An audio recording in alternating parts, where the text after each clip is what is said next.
Welcome back to the Call of the Netherdeep. As you guys, after wandering around hopelessly in the marshes, managed to not free, what's her name? Bombara. But we do.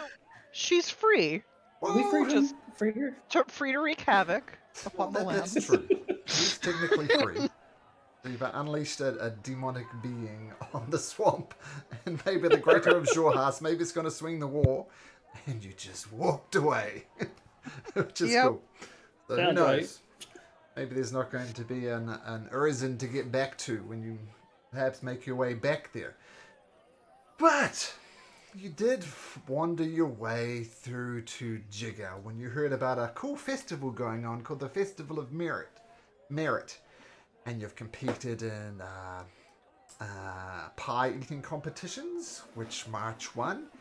You've competed in turtle riding, which at least March won, and some other people won as well. I think Fog, you cruised through it, didn't you? I mean, with the help of my turtle. Well, but still. And I think that's all the ones you've done. Yes, you've just done 3. And the third one, of course, is the swimming. Swimming.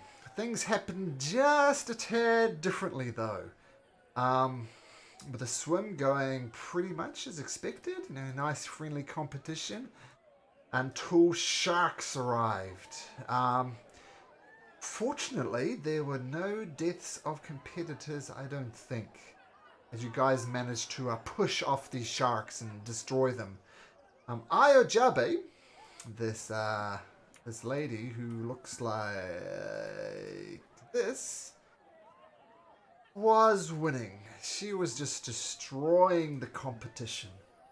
Then Mr. March decided, oh, I know, I'll take this spear off her, mage hand it over to me, grab it and touch the dock, which officially makes March the winner. Now everybody pretty much out of danger. We can drop initiative order. We'll drop initiative order. And eventually, this goblin stumbles onto shore. He's exhausted. The reef shark's full pool of blood. Ayojabe gets back onto the dock. I assume you get out of the water as well, Sansone?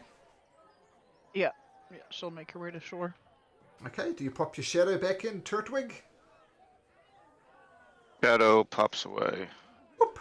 Let me get rid of that area of effect aura on you now. Okay. So, Ayojabe immediately comes up to March, who stumbles on with the spear. She says, "That was mine by right, you cheated!" And gives him a big shove right in the chest. And actually, she's going to try and push him into the water, because that would be fun. Let me get up his character sheets so I can roll for this. 1 second. Okay, so Ayojabe just shoves him right in the chest. Ugh. Rolling a 12. And March going to try and avoid that. With a strength of -2. We'll see how that goes.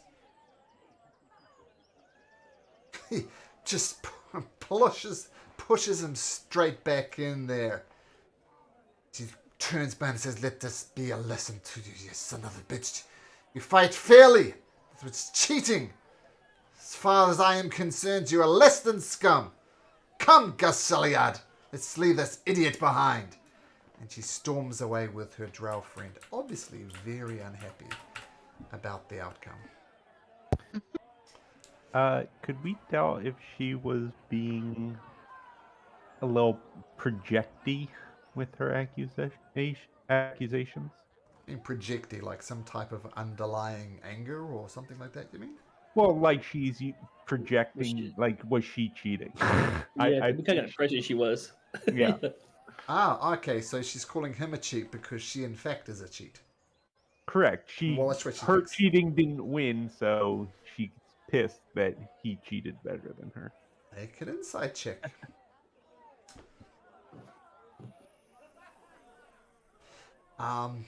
She's extremely angry at March. There's a lot of pride in her, and she was winning. She expected to win. She was winning, and she didn't. So she's just livid at March. You don't detect any type of projected, like, I'm a cheat, so I'm going to pick on all the cheaters in the world. She's just extremely pissed at March. You get the fair feeling she feels no guilt at whatsoever in her action. Okay. I'll pick March out of the water, since I'm pretty sure he's exhaustion level 3. Yes, that's a good point. His exhaustion will fade away after about an hour or so, not requiring long rest. Kind of a mechanical thing. But he is exhausted in this moment.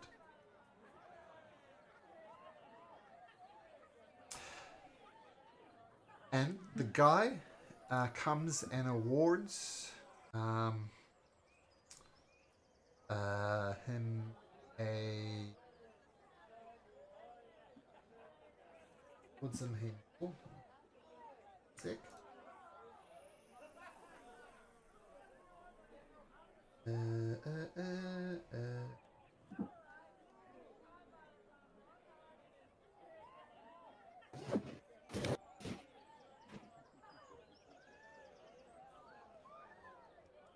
She awards him something called the Medal of the Conch, which I've already given to him actually. Yeah, and the medal is made of sea glass, and it's kind of in the shape of a conch shell.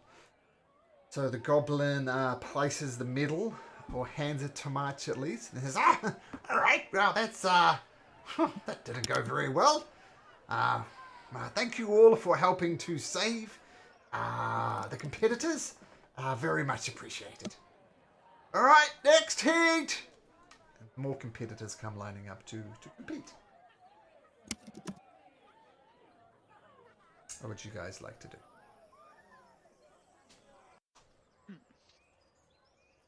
She was a bit of a sore loser. What were the other competition things? Oh, let me drag you across to the map of Jigao. There is the Riddle Competition, Maze Competition, a Harvesting Competition, and an Arm Wrestling Competition. I mean, we're right next to the Wasn't maze, there so we also wouldn't be- a riddle? Oh, that was the first one you said. Yes, Yeah, and yeah. J7 Riddles. Okay. I'm up for whatever. Off to the maze, by the sounds of things. Sure, it's right there. Off to the maze. Yeah. Okay, so you go off to the maze, and near the wharf, a maze has been constructed out of 4-foot tall walls of wooden planks lashed together with ropes and propped up between sandbags. Banners are hung over the openings to the maze, signifying the entrance and the exits. The passageways of the maze are 5 foot wide. Off to the side, a tan-feathered Aarakocra sits on a chair, 30 feet above the ground, giving a vantage point from which you can see the whole area. A small crowd has gathered and is heckling and cheering the people inside. Near the entrance, an ogre is in leather armor is encouraging a reluctant goblin in a breastplate to give the maze a try. Now, I have a little bit of art here. So the ogre that you see standing there looks like this. And the goblin that's there looks like this. And as you're approaching the maze, they're not being particularly secretive, and these are two creatures are talking. And you hear the larger of the creatures say, "Oh, dear mate, look, I'm telling you, just keep on turning left at every stage, and you'll get through the maze. I would do it myself, but I'm plainly too big. Um, to be honest, I'm a little embarrassed about that as well, because, you know, people look at me and they just think I'm a big stupid idiot, but, you know me, Dermot, I'm smart, I've worked out this maze. So tell you what, turn left here, turn right there, and you got it. So, good luck, Dermot. And the little goblin says, yeah, okay, Maggie, sure, I'll give it a go. And I tell you what, if I get there, I'll give you the medal. Sounds good? Sounds good. And this little goblin uh, pays his 3 silver pieces to the Aarakocra, and about a minute later, he pops out the other end. And Maggie says, oh, that is fantastic. I knew you could do it. Well done. And the goblin takes the medal and kind of hands it over to this big ogre. And then they kind of sit back and watch fellow competitors. And speaking of fellow competitors, this Aarakocra. A video on so you can watch me flapping my arms, because that's important. This Aarakocra comes down. Hello. Are you interested in competing in the maze for only 3 silver pieces? Who is up for such a challenge?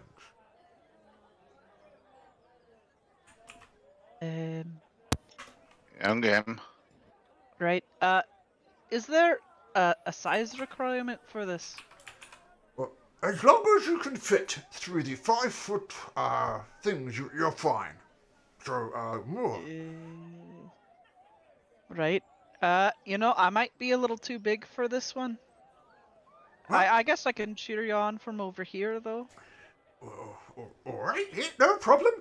And are you, young goblin, you seem interested in doing this? What's your name, friend? My name's Turtwink.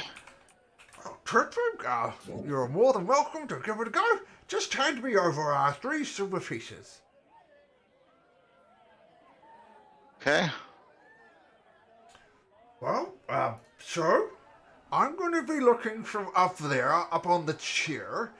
Now, let's just say, no cheating, alright? If you get lost in a dead end, that's it, you're out. So if I see you hitting a dead end and then sneaking around, instant disqualification. Do I make myself clear, Mr. Goblin? Sir. So if you would like to attempt to do the maze, Turtwink, is there anything you want to do beforehand? Any preparation? Anything like that? Oh, I thought others were gonna do it too. You can take turns, of course. Trying to think who's like telepathic in this group. I am. I like. Yeah, I am in your head. Uh-huh. Is that Fog? No, it's Ray. Oh, sorry, Ray. Oh yeah, of course. Yeah. I'm like Ray. Stand on Sensine's shoulders and tell me where to go. So if I get on Sesame shoulders, can I see the maze? Can I see over enough? How tall is Sensei? She's 9 feet. Well, that's right to the top of her head, right? So maybe 6 feet to her, like where her a saddle would be. Not that you put a saddle on Sensei, but that area of the back, right? 6 feet? Probably. And then if he's getting on my shoulders, probably about 8. 2 more feet. I'm short. I'm a fox, so. Yeah, I'll say you can, in my mind, Ray is not that big, and Sensei is extremely No, I'm big. a fox. Yeah. Imagine how a fox could almost settle on her mane, almost, right, and like get a little bit. Yeah. Don't get caught or anything, Ray. This is just a game. But Get caught. Me get caught? I never get caught. okay. Ask Farron. And I'm just assuming this is telepathic, right? Yeah, absolutely. Okay. I think it's one way. I don't think I can call back. No, to you. mine. You came with me, I think. Yeah. You create a link. Let me see what it says. But yeah, I don't remember exactly. For previous sessions, I it's use been telepathy two-way. feature up to 6 creatures at once. So I don't know if I can use it, but I have to see it. But I'm pretty sure it's both ways. Oh, it's useless or not. It's like I can do like 5. I can do 6 people at one time. Okay. Convenient for the group size. So Ray, you go on top of Sansone. Sansone's okay with this? I'm Yep. always on. I'm always on Cincinnati. Okay. Now nobody really suspects a fox would be giving telepathic communications. I certainly Right. know that me, Malcolm the human, wouldn't ever suspect a fox of doing telepathic communications.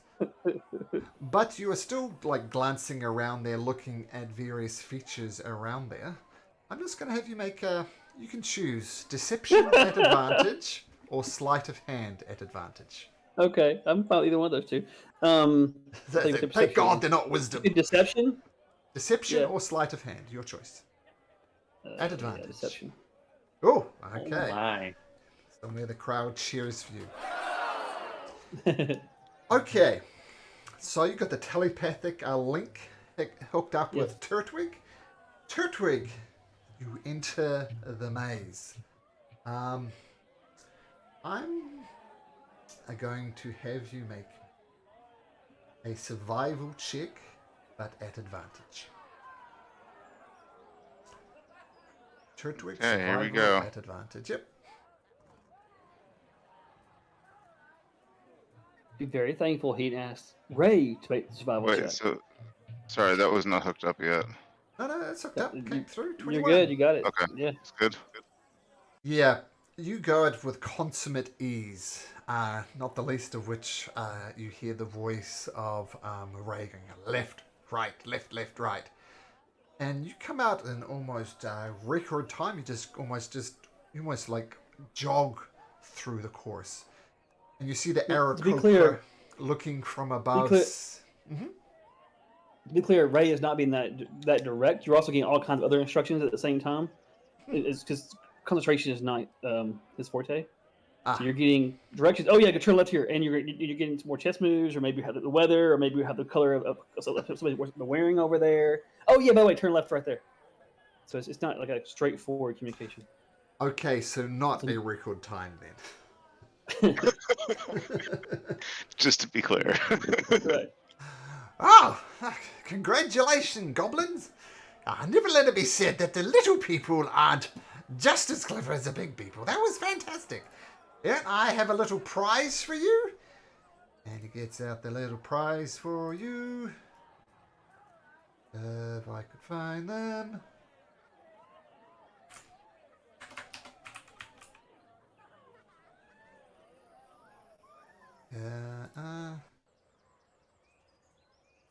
Here we go.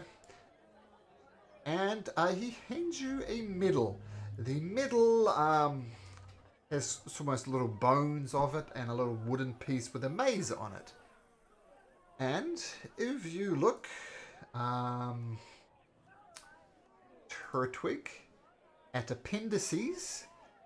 So click on the little thing that looks like a newspaper at the top of your, the little, kind of the journal.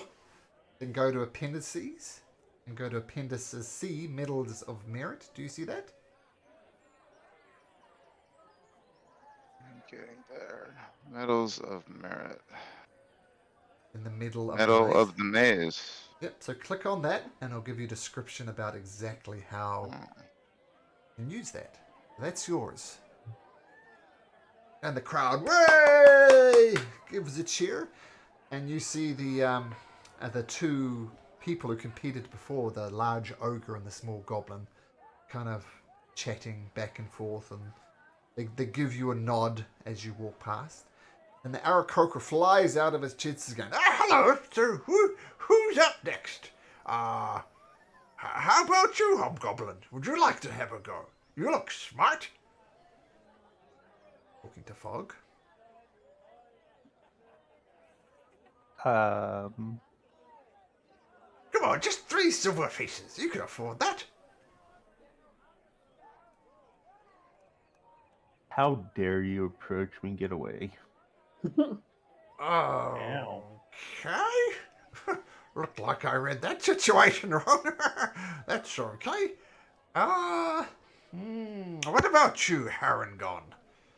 You could bounce through this, no problem. Oh, I would love to go. All right, we'll hand over 3 silver pieces, and you're good to go. I will hand over 3 silver pieces. Is Ray giving advice? Oh yeah, of course. Is Farron accepting the advice? Oh, 100%. You slimy, cheating bastards. I love it. Okay. Round turn. So you hand over your 3 silver pieces. The Aarakocra flies back onto the seat, and you see peering closely at you going through there. Same deal with you. Make a survival check at advantage. Ooh, that's unfortunate. Yeah, so... Oh man. How does Ray screw over Ranfarin, Sean? He's actually looking off into somewhere else, thinking about turning on that street right there. Turn left there. Oh wait, no, you're the maze. Shit, the maze. All right, so you find yourself at a dead end. You notice the Aarakocra is momentarily distracted. It might be possible to sneak and go down a different pathway. Would you like to sneak and go down a different pathway, or just give up? Sure. Okay, so the Aarakocra looks to the crowd and comes back and immediately starts peering down at you. Can you make me a stealth check, please? Oh my god. Hey! Well, I'm Excuse very me! average. Excuse me! That is not allowed! Please leave the maze area immediately! There will be no prize for you! Cheating! Frowned upon! And He'll just put his head down and leave. yeah, those are what did you roll? A 7, a 7, and a 6. That's a shocker. Yeah, it's great. Hard to roll that bad. And as you leave, you're small, right? Small Harangon. Yeah. You feel a pat on your back, and the pat is almost the hand that's patting you on the back is almost as big as you are tall, and you see the massive ogre looming over top of you, smiling, and she says, "Oh, better luck next time." Poof. Slaps you on the back. You stumble forward a little bit. You can tell she's just trying to be nice, but her sheer size is getting the best of her. Oh, better luck next time. Well, thank you. What's your name, by the way, friend? Oh, my name's Ranfarin. Oh, pleasure to meet you, Ranfarin. My name's Maggie. You'll grab her giant hand with both hands and start shaking it. She raises her hand up and down, and you kind of go off the ground like a couple of inches as she's shaking your hand. Oh, pleasure to meet you. This is my friend Dermot. Hello, Dermot here. Yes, I. Dermot here. I'm sorry. Was there something funny I said, miss? No. I kind of like your name though. It's a good name. Dermot. Oh. I like it. Oh, well, thank you. It's throwing me off a bit here, Missy.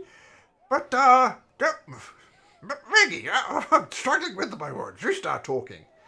And Maggie says, oh, yes, as I was saying, it was very well done, Harangon. What was your name? I got distracted there. Ranfarin. Ranfarin, pleasure to meet you. Hey, maybe we could talk more at the Festival of Conclusions. Would you like to hang out there? We could share a few beers. Sure, why not? Yeah, so right at the end there's a bit of a festival back where those turtles are at the moment. Come and say hi, okay? Will do. And Maggie wanders off. See you later. See you later, says Dermot, and off they wander. Now, So many nice people in this city.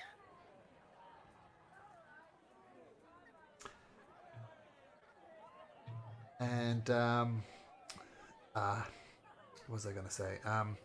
So you could technically do it if you want to, Sanson, as could Ray. Are either of you interested? Ray is not. Just for the fun of it, why don't we force March to go through? I want to see if he can win in every one. All right, dudes, let's give it a go. Ah, bro. he Kick looks ahead, at bro, in there. he looks at Ray, kind of taps his head. Yeah, Back gotcha. and forth. Right. So he is going to make a survival check at advantage.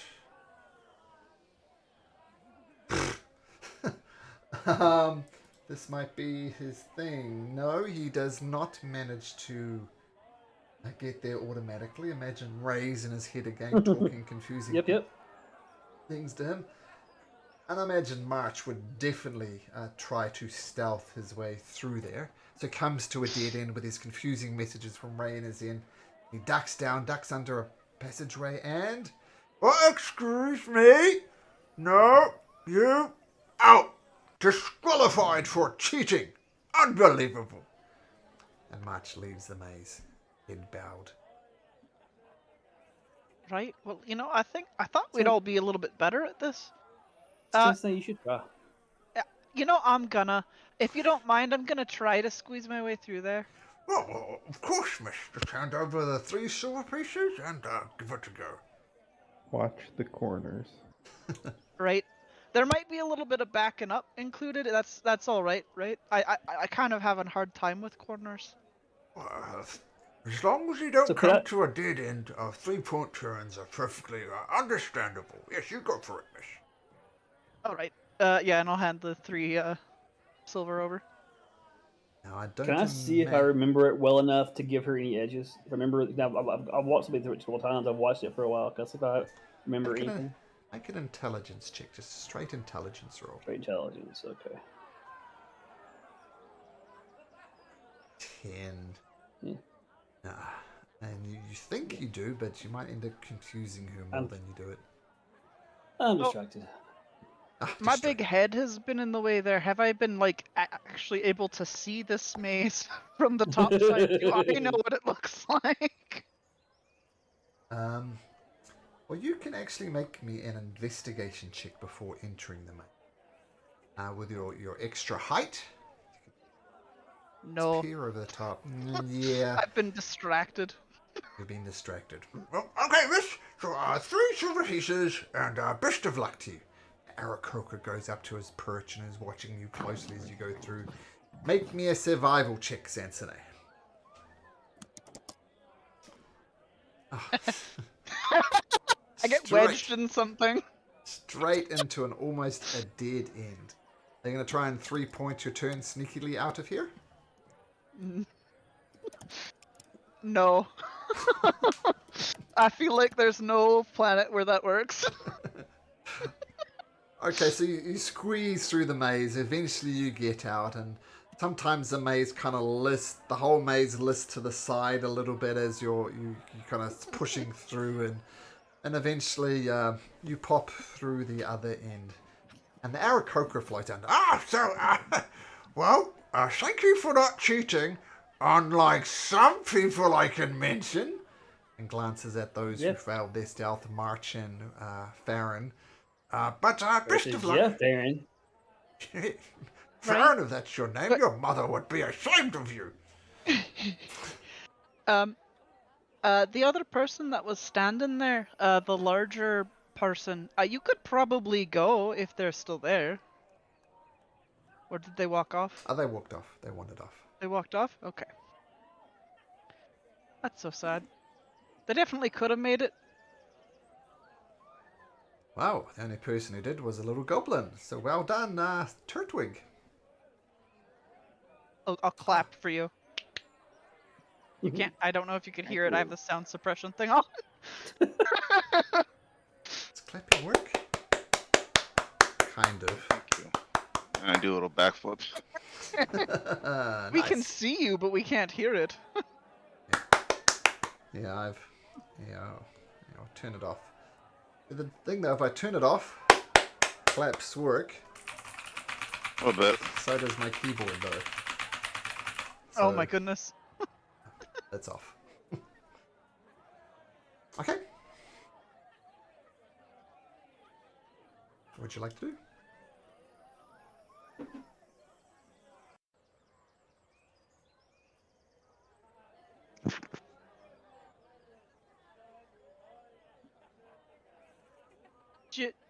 Did you mute yourself, Malcolm? Oh, did I mute myself? No? Oh, no, you no, hear I me? can hear you. What did you say just before you stopped? I said, what would you like to do now? Oh, that would have been very awkward. We would have been standing there for... 3-hour session goes by with us just staring at each other. I looked over and I could see you standing and or like sitting there like waiting for us, and I'm like, I did not hear a damn thing you just... I'm not sure what happened.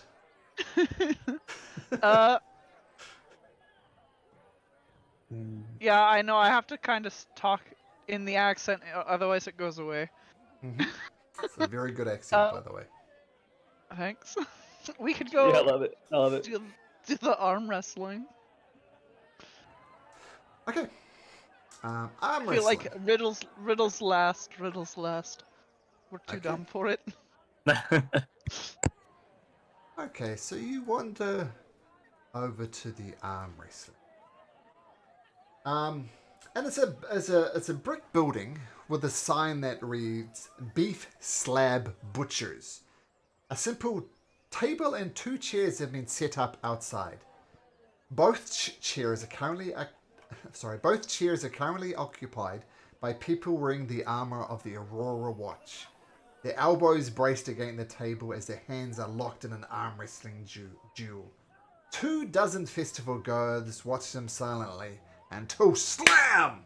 The opponent on the left pushes the opponent's arm to the table and the car erupts and whoops and cheers. And you see actually Dermot and Maggie here again. They've wandered their way over to the arm wrestling as well, and they're casually talking to each other on the side there.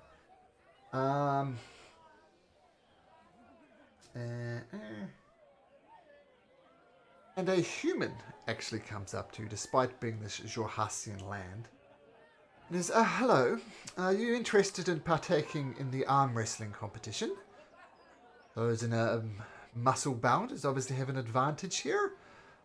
Of course, sometimes power comes in small packages as well. So could I interest any one of you in an arm wrestling competition? What about you, I would Miss? love to. Oh, very good. So, this is how it is going to work. You must compete against one of those drow over there, and you see a member of the Aurora Watch, the local guards here, kind of flexing with his buddy. If you beat the drow over there, you get to compete against our mighty orc gladiator, Maril Bronzefang. And if you defeat both of those people, congratulations! You'll be crowned champion of the arm wrestling. What do you say, Rand Farron? Are you interested in this? I would love to do this. All right. Now, also, anybody who's listening, there's money to be made from betting on the winner of these competitions as well. So if anybody who wants to beat on... I'm sorry, what was your name, Mr. Harrengon? Rand Farron, but you can just call me Farron. Farron, okay. So anybody who wants to get on Farron, let me know. It'll cost you 5 silver pieces if you bet on the win. Double your money, but I will take 1% in commission. Who would like to bet on Rand Farron and who would like to bet on Drow? Immediately, a lot of people start betting on the Drow. Right? I kind of feel bad just letting him sit there without getting betting on, so I'm gonna bet on him. Okay. Can I bet on myself? No. But you can. But But you- you can hand me his money. Yeah. I can bet It on. looks like No, sorry, you can One- bet on yourself. That's fine. You just can't Okay. bet on the opponent, because that would be... That'd be hilarious. That would be Dayton, hilarious. yeah. Fog would give over 5 for Farron. Okay, so Turtwink as well. Cool. You guys got too much faith in me. Samsonite. I'm going in for a full gold piece. Okay. Ooh. Full Yeah, gold I'll piece. do. I'll just do 5 silver. I'm So, doing two gold on me. Oh Two my gold. god. Wow. You just said we had too much faith in you. We're betting 5 silver. So, are you going to, how many different contests are you going to do? 3 different contestants? Is that what? Or is it one contestant 3 times? You But remind me this of the is the bet on the Drow versus Ranfarin. It's not for the grand champion. It's just for this particular round. And if he wins, he goes on to the next one. Is that what it is? Yep. And if he wins, you'll double your money effectively. But the promoter will take a 10% commission. Okay. Okay. Okay, so the bets go up, but still the pile for the Drow is a lot of people are betting on the Drow, and very few people are spending on this little Harangon. Makes sense. Okay. Now, Before he starts, I want to do something. Just. Oh, same. Oh, oh god. We got some cheaters. okay. Okay. Sorry. Yeah. Before we start, yes. Before he starts, right before he starts, Ray is going to think in the Drow's head and say you should be very scared of Ranfarin. He is a lot stronger than he looks. He is wins many of these, and he'll use occluded mind, so he will try to get him to believe me. Trying to intimidate him. I think the failed safe an intelligence saving throw. I'm trying to intimidate. Is what I'm trying to do. Okay. Oopie. I'm trying to give you advantage on a roll. Also, hope we have no more encounters before I rest again, because I'm going to use all my stuff up in these games. Intelligence saving throw. What's the DC? 14 is it? 14, yeah. Or was it 14 exactly? Oh, Okay. You're confident. I like it. Excuse me, Mr. Vaz. Is somebody cheating? Someone is trying to get into my head. I mean, I was understanding this was a contestant of strength, not of mind games. Yeah. And Vaz goes, yes, whoever is doing that, please stop. This is a gentleman's agreement. No magic, no mind fuckery, nothing like that. Purely mano, well, in this case, Alpho against Rabbito. Mano o mano. So please, no interference from outside. Please stop. Do you stop, Ray? Yeah, I can't do it anyway. Okay. He wins it. So the Drow, a member of the Aurora Watch carrying this armory, says, You think you can compete with me, Arangon? You're literally half my size.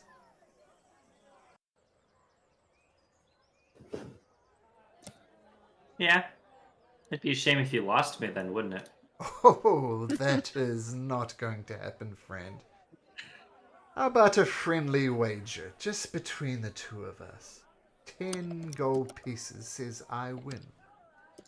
Oh, I don't have that much gold, friend. Do you have that much gold? No. Well, I'm poor people. well, how much I do have you have? What's a 4. bet? I have 4 left because I've already bet 2 on me. So, 4 gold then. 4 gold, me versus you. What do you say, rabbit? And you can tell he's purposely saying rabbit as opposed to Harangon, because you are most definitely not a rabbit. You're a Harangon. Sure. 4 gold pieces then, rabbit. Sure. Drow. You're calling me a drow. I am a drow. You're a puny little rabbit. Alright, let's get this going down. Puts his arm down ready to arm wrestle you. And you lock hands with him, I assume. And the promoter... So, Uh-oh. Oh, God. I'm probably going to get disqualified. As I grab his hand, I'm going to try to hex him. Hex... Can you bring up the Hex spell? Because I suspect that's verbal and somatic and all those type of things. I think it's all three. Yeah. So you're going to bring out a petrify eye of a newt, do an incantation, and wave your arms? I mean, it's like I do in like a fluid motion as I grab him, and I'll have like the petrified eye in my other hand, and then like I'll say whatever enchantment I have to say, but then I'll say it's like just a good luck I'm charm gonna get for kicked myself. out of this fair. Lose this whole game before we even start here. Because Ray's failed attempt to mess with his mind, the promoter is on high alert. You can Oh, way to try go, and do Ray. this, but you would need to succeed on a sleight of hand at disadvantage. Oh, way to go, Ray! And I'll tell you, the DC, as he's watching closely, is going to be 15. Oh God. Well, I mean, I already said I'm gonna do it, so I'm kind of screwed now. I'm telling you what would need to do. You can choose not to do it if you like. Because you see how It's my hard it is. only- He's watching you closely because he knows people have tried to cheat in this event. It was my only hope of winning this, and now I'm gonna be broke. Join the club. You cast it? No. All right, so this is how it's going to work. Both of you are going to make athletics check. What's your strength modifier, Aaron? +0. +0. So he has to make a strength check. Actually, it's a she. She has to make a strength check beating a 10 or better. And you have to make a strength or athletics check beating a 13. Okay? So I'm going to roll for her first. Mm-hmm. winnable. What's your strength? Yeah, she immediately powers into it. She hasn't won yet. So, Farron, make an athletics check. You're looking for a 13. All those bad rolls out of the way. Here's my nat 20, right? Go Oh, for it. Ah! Pretty close. So she pushes your arm down, but then through leverage, through sheer determination, comes back up to neutral, and you start pushing against each other's hands again. Gone, go down, and she powers into it again. She needs to beat. She does exactly the same. Ah. So she's starting to pull your hand down again. Once again, you need a 13. Oh, there it goes. And boom! What did I tell you, rabbit? Hand over the gold and hang your head in shame. Well, I hope you feel good that you beat a child, and then he'll hand the Ford gold. And You're not a child. You're just short. Ah! no, I'm a child. Are you a child? No, but they don't know. They don't know that. Make me a deception roll then. Perfect. God damn it! Oh, that is just pathetic. Pretending to be a child after you lost. Have you no honor? And the drow, she just throws her arms up in the air, and several other drow starts. So all that. So you lose. I assume you hand over your 4 gold pieces, Farron, Yeah. and your 2 gold pieces, Yup. and you're completely broke. Yeah. Well, I have 22 silver. Oh, well, you're fine then.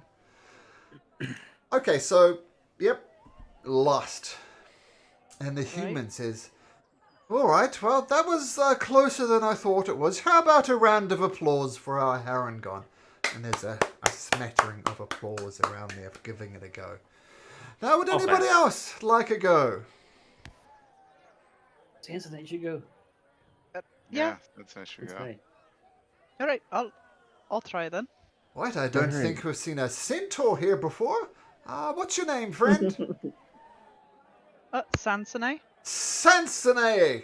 So we have Sansone versus the drow's buddy. Another drow comes up and starts flexing. Accepting all bets. Sansone, the mighty centaur, or the mighty drow. So you guys feel free You to gotta place say bets. their name, I'm pretty sure. That's kind of rude. You can't just call them Drow. Like, they're not interchangeable. Oh, you are right. I apologize. What's your name, friend? And he says, Hazatlab Arilnyana. And bets on Tazit Tazatlab. Bets on Taz the Drow. Taz the Drow. Right? Any Well, bits I mean, from- you gave it a try. It's a little bit better than calling them Drow, I guess. Malcolm quietly thanks fantasynamegenerator.com. I was wondering. Here's a full gamut bad of one. random drow names it came up with. Oof. It's equivalent of a Tongue bad roll. twisters. So, who's betting, if anybody? I'm putting 22 silver on Sansonay. Oh God. I'll put a gold on myself. Okay. I will put. Oh wait. Nope. You don't fucking believe in me, do you? I can see it Yeah. in your fucking eyes. I just I don't know what the fuck that was with Farron just now. He was really confident and then just got crushed and embarrassed in front of everyone. Yeah, 2 gold on the drow. Oh, on the drow. Ugh. Okay. Alright, you're hurting my feelings. Bonus has guided me to that. Right? Well, I mean, at least I don't feel so bad. At least one of us is making money if we lose. Well, that's true. That's true. You got the corners covered. So the drow sits down. I imagine Sansonay doesn't need to. I'll sit, but like a dog does. Okay. And the drow says, "Oh, I'm dreadfully sorry about this. I'm so sorry." Right? Well, I'm sure it's okay. Whatever it is that you've done. Oh, I'm sorry that you had to grow up with a horse for a mother and a human for a father. Oh, you know, I'm sorry that that's how you think it is, but it's actually not. Whenever I see a centaur, that's what I think. I think of an unholy union. So you ready, freak? You ready Right, to do well- this? Yeah, I'm ready to fight, but I'm more concerned about your line of thinking. That's not normal. I was just hoping to get a little rise out of you, and apparently you're not one to take jabs too personally. I can respect that. Thing? Tansonay's too nice. I thought that was quite a nasty jab, but yeah. Anyway. Well, let's do this, shall we? Sure. Yep. Put the arms together. The proprietor of this human holds your fists together. Says 1, 2, 3, and immediately the drow just powers, and whoa, that's definitely, unless your strength modifier is +10, that's going to work. So 13. Right, and 13 that's in is- athletics? Athletics. Yep. Need a 13. Ugh. Oh! Boom! Well, congratulations to Tazatlab really not. I'm trying to say it. I'm not trying to put on an act. Was it really Nana? That sounds not very drow-like. Yeah. Real nyanya. I give up. Yeah, I don't think it's Pronunciation, not my thing. nya. That doesn't sound very drow-like, the pronunciation. Congratulations, Fog. How much did you bet? 2 gold. So you get 1 gold, 8 silver back. So that's your So profit. bonus knew that you were not destined to win that match. Right? You know, I probably should have figured that out as soon as you'd bet against me. I I'm guess sorry. I won't take it hope you personally. No, please it's all don't. it's all good. Yeah. Sylvanas guides me, and I simply follow. Yeah. No, that makes sense. I've just got to hand over my gold just a second. As I Okay, there we go. collect mine and put it in my pouch. Drinks Right. on me, and I'll go and buy a round. Very And you good. know, I have a feeling that March probably wouldn't be very good in an arm wrestling competition. You know, not having an arm and stuff. Still like to see it happen, though. How? I mean, I suppose he couldn't do any worse than I did. I lost on the first go of it. I tell you what, bros. I'll give it a go. All right. There's no money to enter, and you know obviously this guy makes his money via the bet. So yeah, I'll give it a go. Let's do it. The drow comes up and, as an arsehole, holds up his left hand, looking at the artificial hand. And says, "Oh, so sorry." And presents his right hand. And Malcolm, the complete opposite. He doesn't know his left from his right. I don't either. It's all good. All right. We'll just do this one quickly as a player is in here. So the drow needs to beat, an 8 or better. 8 or better. So she does it. And March needs a 13 on his athletics. Oh! That was very high pitched. Okay, so the armor. They're going through. Oh, is anybody betting on this one, by the way? Bit of I us then. can't. You I can't either. I'm broke. I'll do 5 silver. On? March. I'm not gonna bet against my friends. Who do I look like? Fog? Fog, you betting?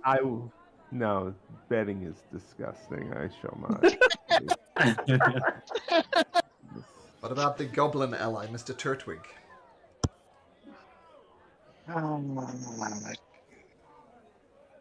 Turtwig puts a gold on the drow. Okay. Drow. And I'm just guessing Ray's pretty uninterested in betting. Is that true? Ray's broke. Oh, Ray's Ray broke. has no money. Yeah. And Farron is broke as well, isn't he? He's Yo. Yeah. completely broke. Okay, so it's just Okay, so we have Sansonay and Turtwig. Sansonay on March, Turtwig on the drow. Okay, the drow comes. Flexes her arm. Has to beat an 8. She does. March comes. He has to get a 13 with his -2 athletics. Oh dear. Good lord. Oh dear. God, broke his arm. Pretty much. Not another arm. Hear a crack as his wrist snaps back. It is not broken, but you notice there's a little bit of swelling there, and March just shakes his hand and storms off. So congratulations, Turtwig. How much did you bet, Turtwig? I bet 1. Yeah, so you get 8 silver pieces profit. Oh no, Oh, nine, okay, nine sure. nine silver pieces. Sorry, you get 9 silver pieces profit. And Sansonay, you're down again. Right. Okay, well, I think the trick is don't bet on who I'm betting for. Sounds like it's okay to bet on the person you think will win. No. I gotta bet on my friends. I'd be sad if they didn't have anybody betting for them. I bet on you, Sansonay. Thank you. You're a strong centaur. Marsha, not so much. You know, I was pretty confident in myself. I'm not gonna lie. But I think I kind of got off-put by the whole horse-human thing. I've got that in my brain now, and I don't know what to think of it. Now I'm just questioning a lot of things.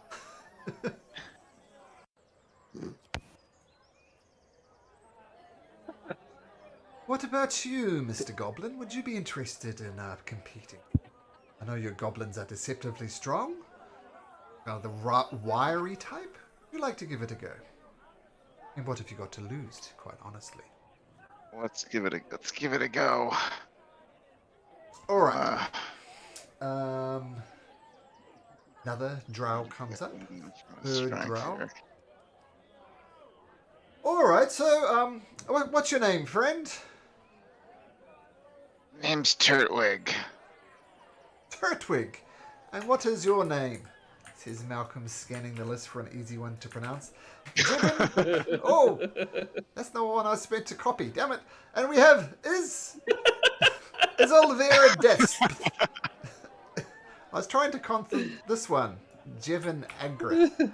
Looks much easier, but I copied the wrong one. And we have Isilville Depth against Turtwig the Goblin. Please place your bets now. Right, I'll do 5 silver on Turtwig. Fog.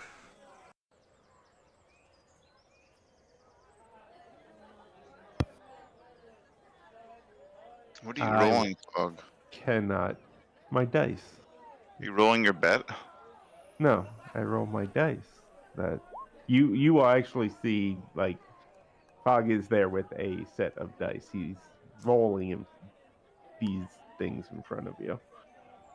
And this is how Yeah, no, I shall not. Fog's God guides him, right? Via the dice. Pretty much. Cool.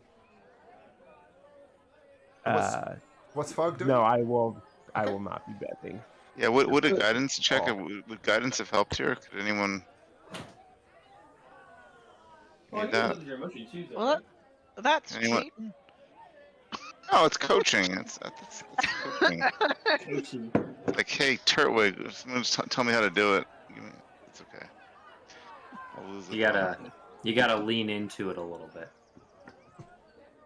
I'm not sure. I'm just catching up on something. But Fog, your emotions are also reacting to that roll too, right? Was that? I'm sorry? Fog, are your emotions also reacting to a roll?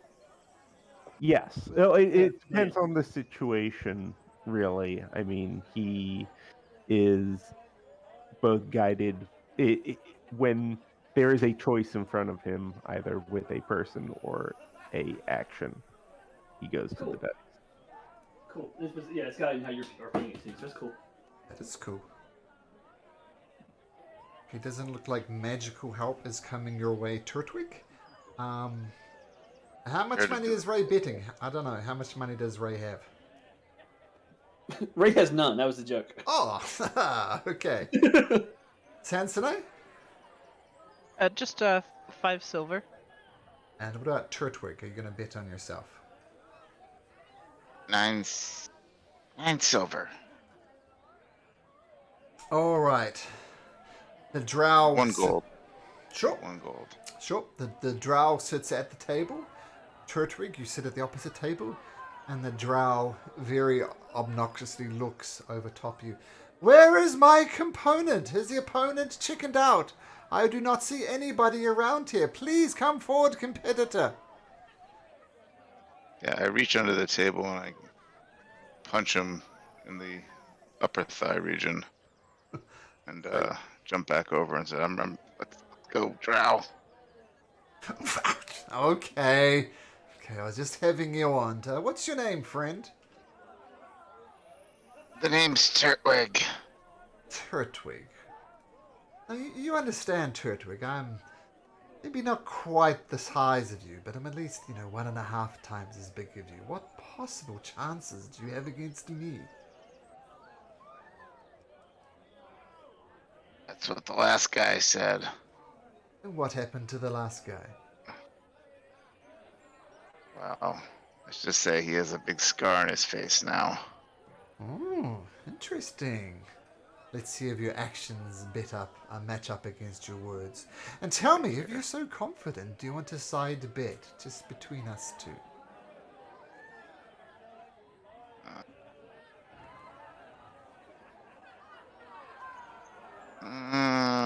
Does he have anything nice on? Any He has got some armor on, a short sword, and a bow. That's all you can see.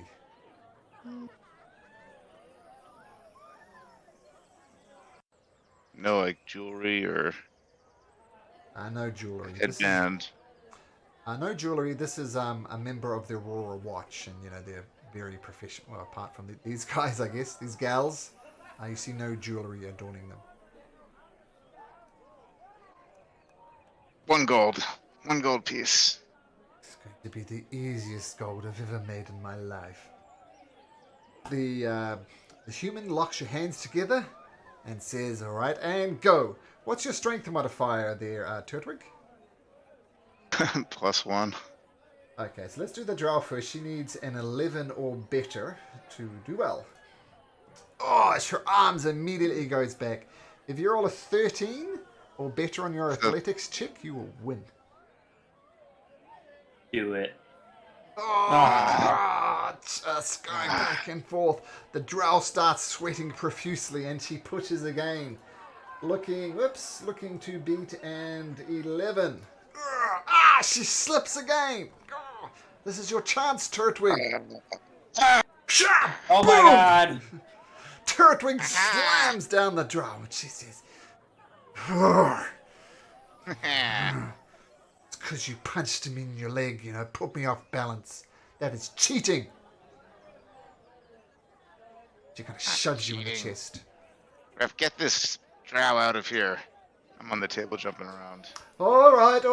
It's Okay. okay to lose. It's not okay to be a bad sport. Please step aside, miss. Step aside. And she just turns her back immediately and storms off into the crowd.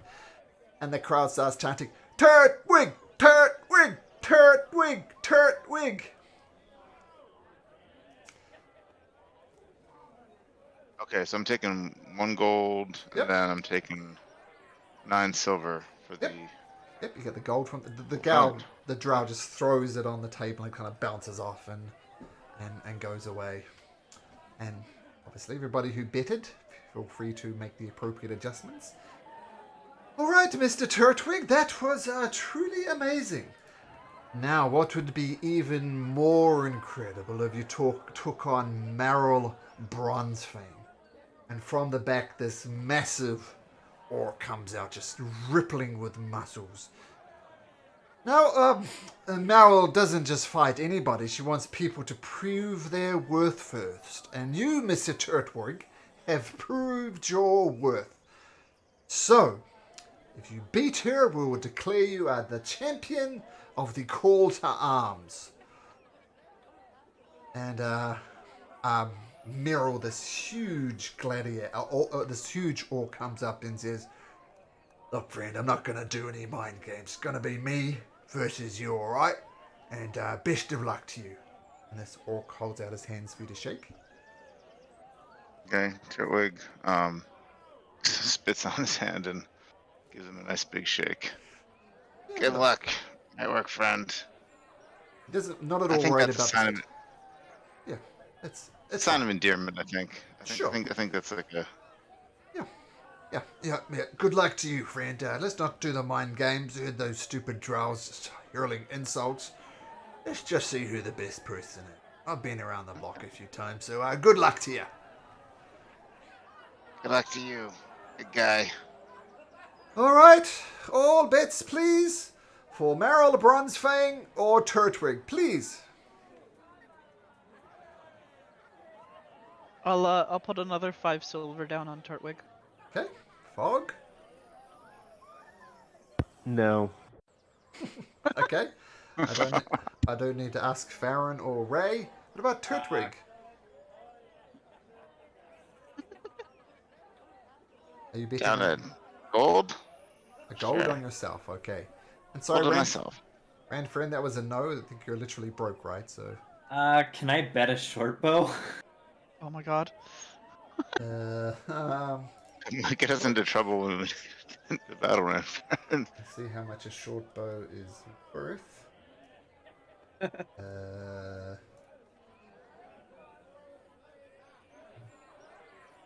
Gambling's bad. Yeah, he has an addiction. Short bow is worth 25 gold pieces. They would accept 10 gold pieces for it, though. That's a brand new Sure. piece that's been plucked. And that is for the big guy. So you're betting your short bow. Yeah. It's 25 new. Yours is you get. Actually, make a persuasion check. We'll see if you can get more for your bow, Ranfarin. Make a persuasion check. And you approach the promoter with it. You want to bet your bow? Is that correct? Yes. Well, that's a mighty, very average-looking bow. I'd give you, yes, 10 gold pieces for it. What do you say? How about 12? About 9. 10 sounds fantastic. All right. So you put your short bow. He's happy to take the Yeah. bet. Well, good luck, friend. You lock hands. The promoter holds your hands, and then you're away. So your strength was plus. What was your strength modifier again, +1. +1. +1. Okay, so Meryl Bryce Fang needs to get an 11 or higher. Ooh, she slips. No. So you Okay, need here to we get a go. 14 or better on your athletics. 14 or better. Okay. 14. Oh wow. Okay. I just lost my Athletics. screen. I so want Wayne DeFerrin to lose his short bow. I'm gonna cry. Well, bet against me. Okay, here we go. Athletics. Yeah, 14 is the magic number. Oh! Hey! Woo-hoo! The crowd goes wild. Yes, goodbye, Bo, Ranfarin.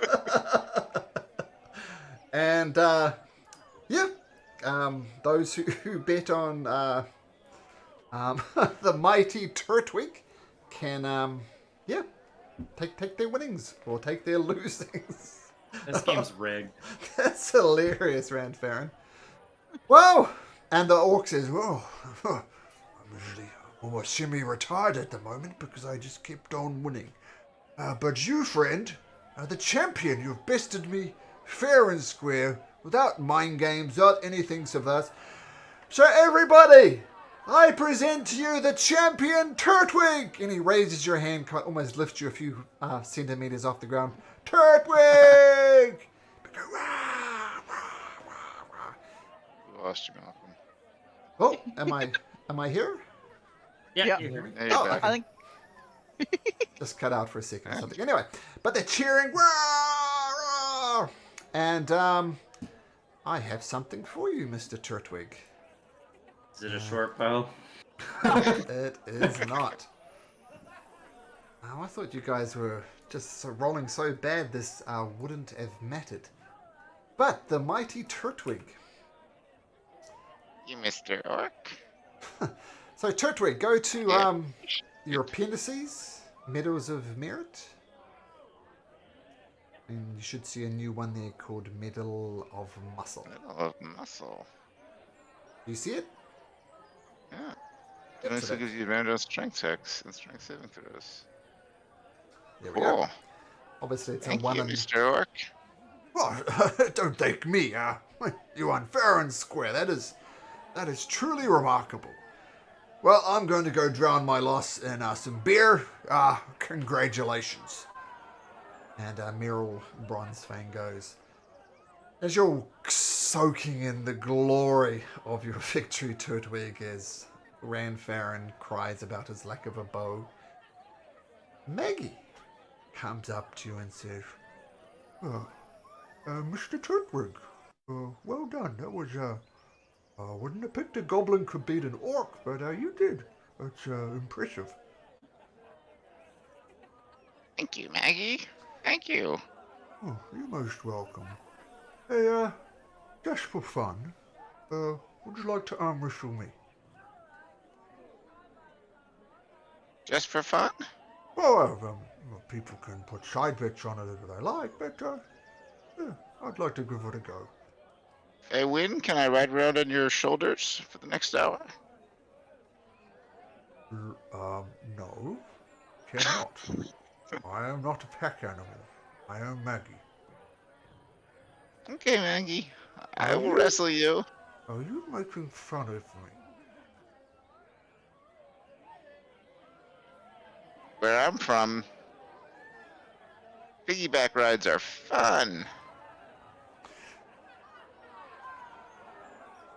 You know, just 'cause I'm large and strong, don't make the mistake of thinking that I'm stupid, right? You have an understanding? Okay, Maggie. Keep your...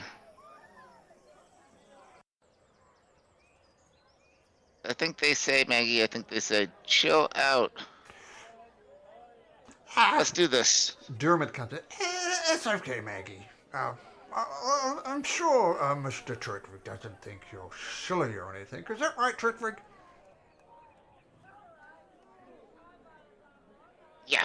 Yeah, that's right. All right, friend. I apologize. I just get touchy because people think because I'm big and strong that I'm stupid, and I'm not. You're quite smart, but yeah, just when people prod me, sometimes I react poorly. My apologies, Mr. Turtwink.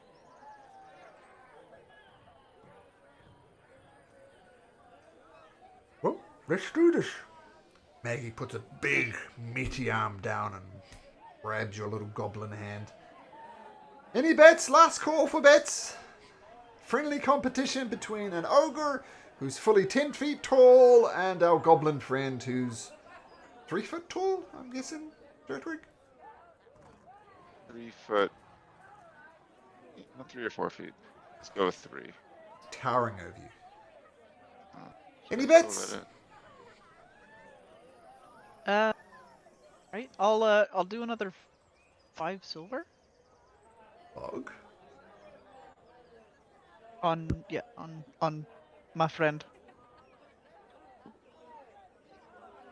I am afraid that the little one. There's no way for the little one to win this. 1 gold on Maggie. Alright. Turtwink, are you betting on yourself? I'm just in it for fun. Alright. Right, let's do this. And Maggie immediately, massive arms bulge. Oh, she doesn't beat an 11 with her +4. Do it. You need to beat a 14 or better on your athletics. 14 or better Oh to my win. gosh, I'm shaking here. Where did my page go? There we go. Okay. Oh, this is the most exciting thing all week.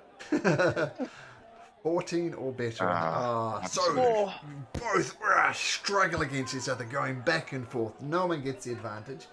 Maggie then powers through again. Oh, she rolls a natural 1. The DM fails himself. So once again, you need a 14 or better on your athletics. Oh, no. Going back and forth, sweat just pouring off the brows of each one of you.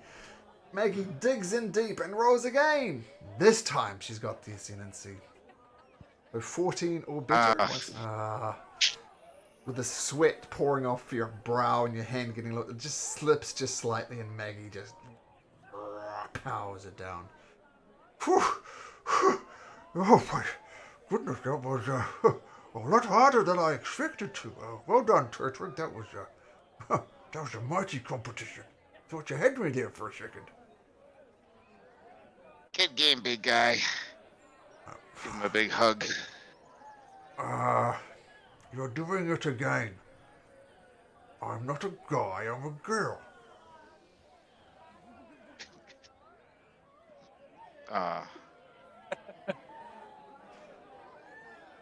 My mate Dermot says just chill, but I'm a female. Good luck to you, friend. And Good game. Maggie and Dermot head off into the crowd.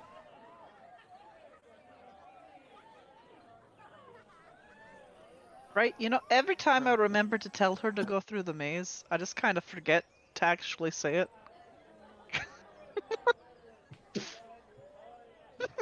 She just kind of walks off on me. Catch up to her if you like. She's just not running away, she's wandering away. Nah, moment's gone. Okay. You can talk to her. It would look strange to have a horse chasing after you. Yeah, I'd have to gallop. I'm very self-conscious about galloping in towns. Makes and a I little fall off. click-clack noises, and I just feel bad about it. And I would fall off. Oh yeah, that too.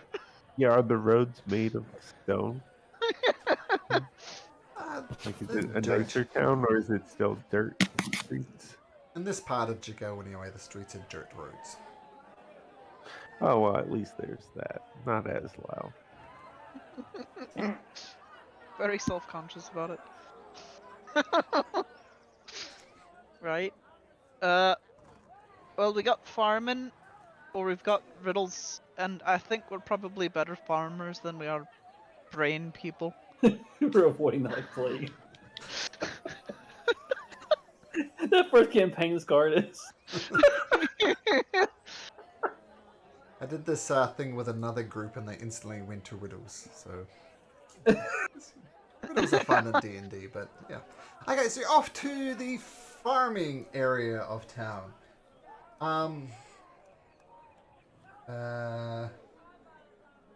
Yes. So on the eastern edge of the jumble, which is this section of Jigao.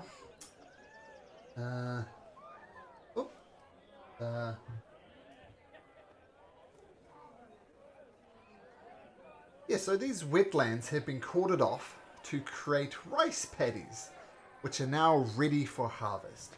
And blue and green banners wave over one end, where two elderly goblin farmers preside over the contest. You know how it goes, one hollers in a reedy voice. First team to harvest the rice in their section wins.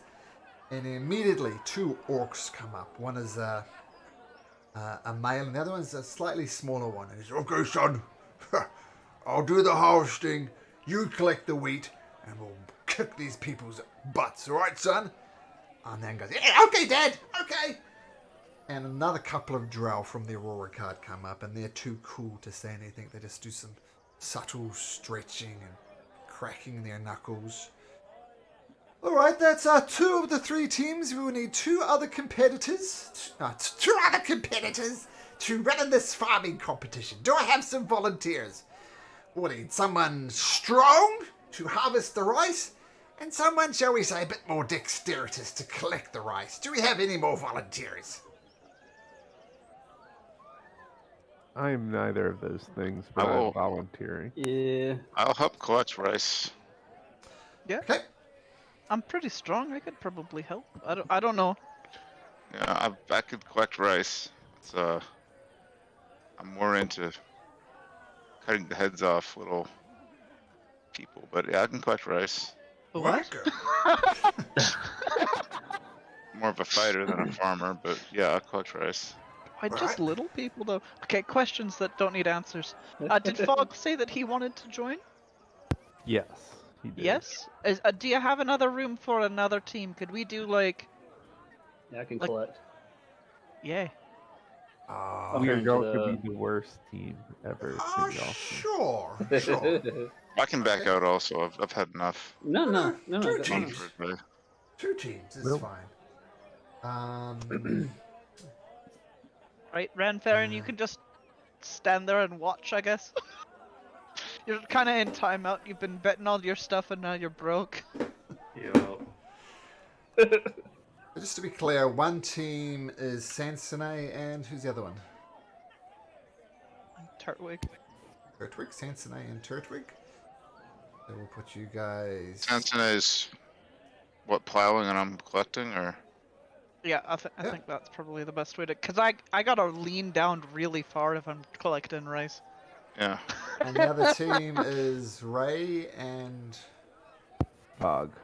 Fog, yeah. And Ray will be, I guess will be the girl again, I guess.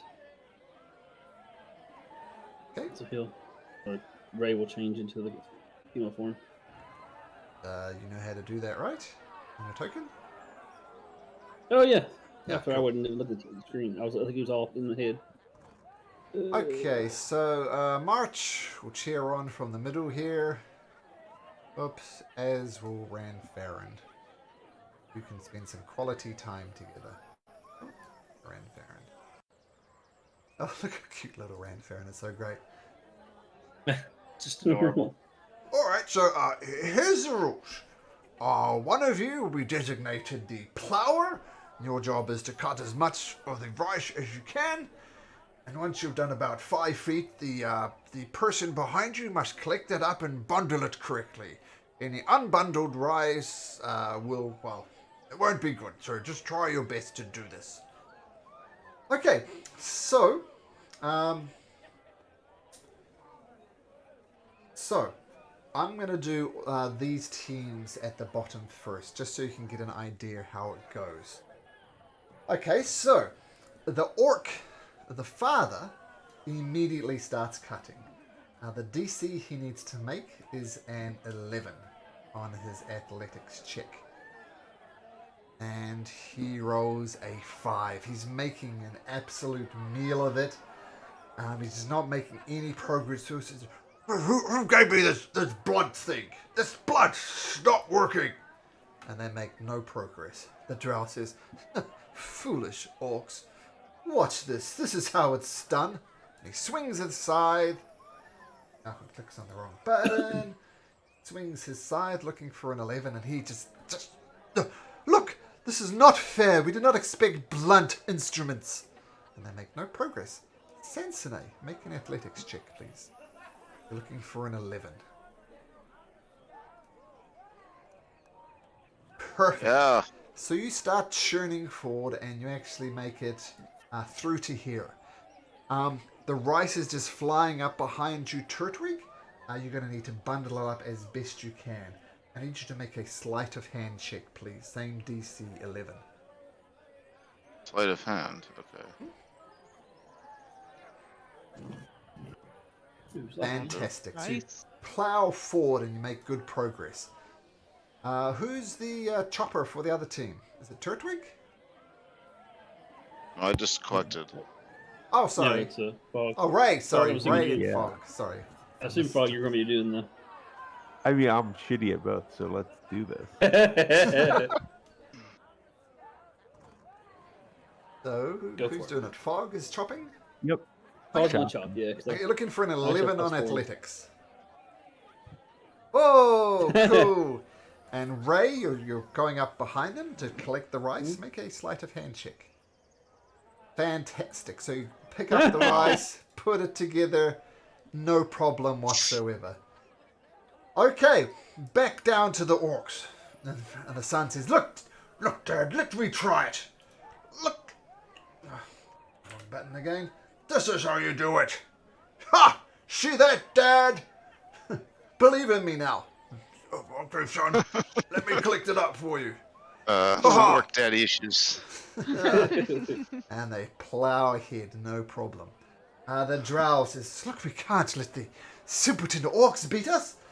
Look, give me the plow. Give me the scythe. And Malcolm clicks on the wrong button again.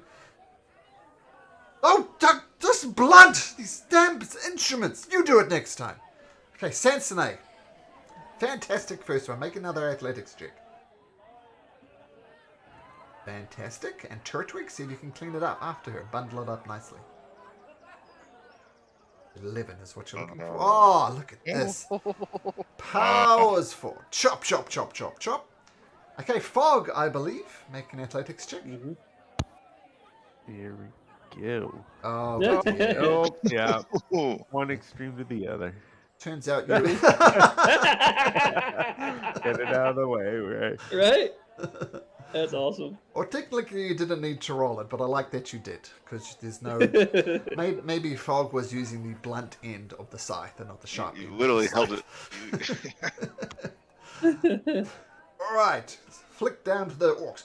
Right, son, do that again. You did extremely well. One more time. Fantastic! Let me clean up after you. Been doing it my whole life, and we've done it again. And the orcs just kill it. The drows are just bitching at each other. Look, hand that back to me. And... Oh, God damn it!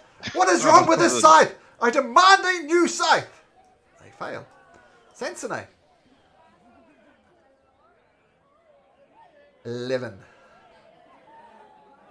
Oh, my. yeah, cool. Rocking now. And Turtwink, see if you can clean up. Oh, Did it again. amazing. In the ton. Wow. Wow, right in the zone. Okay, Fog. Oh, my goodness. There are 2 ones in a Jeez. row, Fog. It's just not. Oh, you're literally holding the side by the blade and swinging with the handle. Real bad destroying part of the Allfather. There you go. It's fun. It just doesn't seem right after that Oh. first one. Be thankful you're not rolling these ones when it comes to the big bad fight, right? Get him out the way. Yeah, get him out of your system here. Okay, the Drow son says, I'm glad you believe in me. I'm glad you believe in me, Dad. Check this out. And button again. Check this out, Dad. And the 11's good enough. Oh, I'm so proud of you, son. Oh, shit. Sorry. So what happens? They do actually go forward, but because the dad fails, the next roll for this guy is going to be a disadvantage. It's kind of rice stalks flying everywhere. Dad did such a bad job of bundling it that they stumble. Okay. Shit! Look, they're killing us! Hand it back to me one more try! Oh, god damn it! And they just give up and they just storm off. Thoroughly embarrassed. Ren Farron will be like, "Boo, you suck. You be quiet! You be quiet, you stupid. You got beat by a child." Jump! Shush! And they storm off. The trail with dicks. Okay, Sansonay, 2 win it. 2 win it. Make me an athletics check. Okay, good. Oh my gosh. And Okay. Turtwink. And bundle it up. Not today. So you're almost there, but it's not quite bundled up, unfortunately. So, yeah, but since you're so close, you might be able to do it next time. Okay, Fog. The last thing is not bundled. Fog, athletics. Not another natural one, surely. Yeah, not great. You're cutting some, but making no progress. Okay, now the Orc father-son team have a chance to win it. Going to be rolling at disadvantage because they stumbled for the athletics. Come on, son, I believe in you. Oh, that wasn't at disadvantage, so I'll roll again. Oh, no. And he stumbles. Shit, sorry, Dad. It's okay, son. You've done well. We've still got a chance. Sansonay and Turtwig, can you both make me sleight of hands check, please? As you frantically try and put this haystack back together. Ooh. Sorry, Cincinnati. You bent down all the way. Look at that. So, Sansonay, Turtwig stuffing it up, but you manage to almost work around him, and you bundle up the last stack of hay, and you move forward and are victorious by just beating the orc son father team. And less said about these two, the better. At least you did a little bit, unlike the drow. And the goblin says, congratulations to the centaur and the goblin. I've a little prize for you as being champions and helping us harvest our rice so we don't have to. Thank you so much. And both of you two will get a Middle of the Wetlands. Turtwig and Sansonay. Once again, if it's not obvious now, go to your journal, appendices, Medal of Merits, and Sansonay and Turtwig, you should see a Medal of the Wetlands there. Do you guys see it? Cool.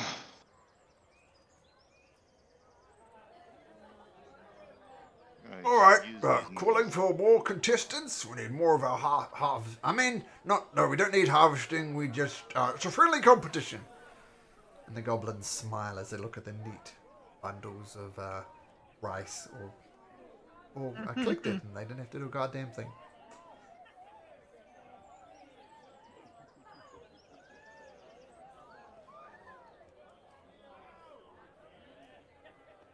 My goodness. Do you understand how good this is for me for climbing? Oh, I don't know if it counts for climbing, but it counts for difficult terrain. This little medal. I'm going to say it will work.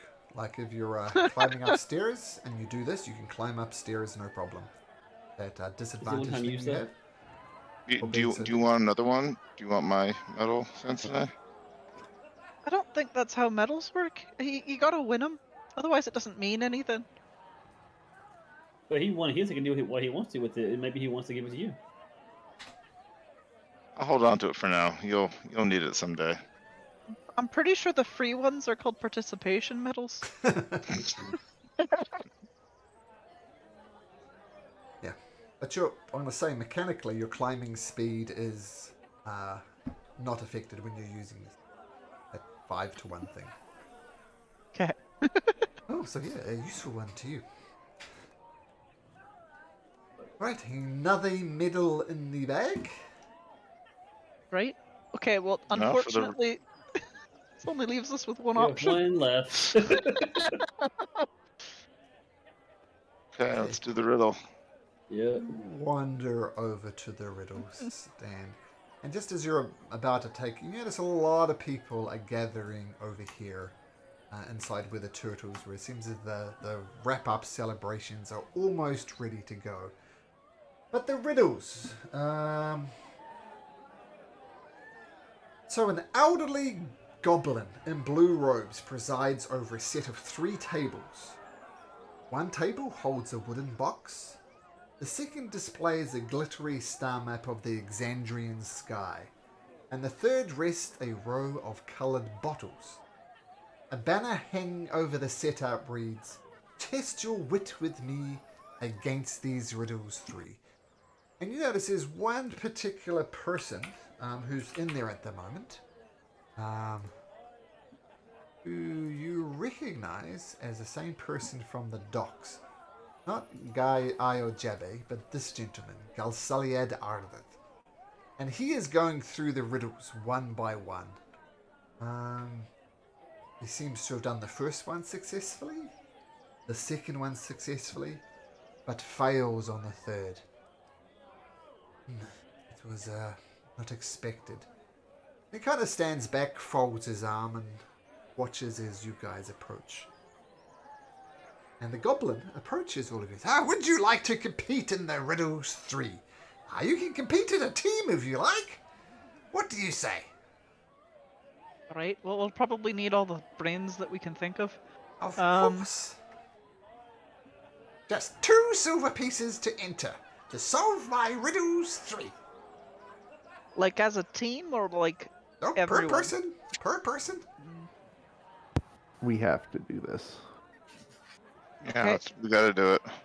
I can Okay. bankroll anyone who's 2 of us are broke. Yeah. out of money. So Just does come up with anyone need 1 me to gold. pay for them? 2 silver each, or 1 gold for all of us? Yeah, there's 5 here. I'm not including March in this. I'll include March. 1.2 gold. So 1 gold, 2 silver for everybody to compete.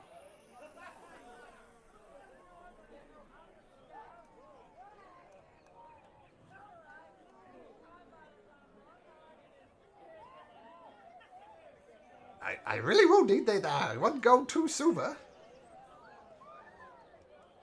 Yeah, Well, so we could probably do that. I'm putting in 4 silver. I guess if we're doing, I'll put in how much? 6? How many other people are? I mean, I can put in my own. Oh, 2 I can put in 6. 6 Right, from so that's Turtwink, everybody. 2 silver pieces from Bog. We still need another. That's 8 silver. You putting in the balance, Anthony? Yeah, how much is that? It's another 4 4. silver pieces from. There we go. That's how it breaks down. All right. Well, I'll be watching you, and feel free to do your best, and best of luck. Okay. So, the first riddle. There's a table. On a table is a locked wooden box with 4 metal keys. On a placard beside the box is written the following riddle in common. it'll come up. Actually, I'll do this. It looks confusing. Like that. Okay. Those are locked wooden box and 4 metal key. And you note, just without anything, you notice one of the keys is bronze, one is copper, one is silver, one is gold. Matching. And you notice the keys would each unlock this box, but a matter of which is the correct key.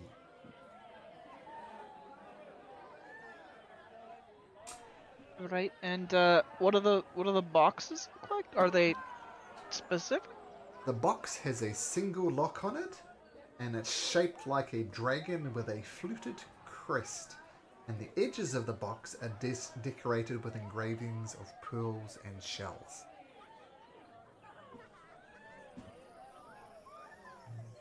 And it's written bronze, copper, silver, gold. Mm-hmm. Ancient ones from Tower of Old match the key to the box's lock. A mistaken choice begets a shock. Obviously, you have to choose a bronze, silver, copper, or gold key. Right. Which one's the one like? That's water. I don't know. The pearls and shells. Probably water or ocean.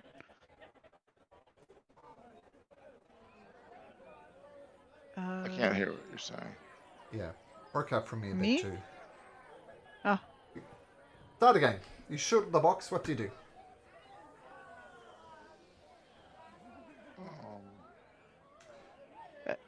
Does anyone remember which type of, I guess, dragon likes water?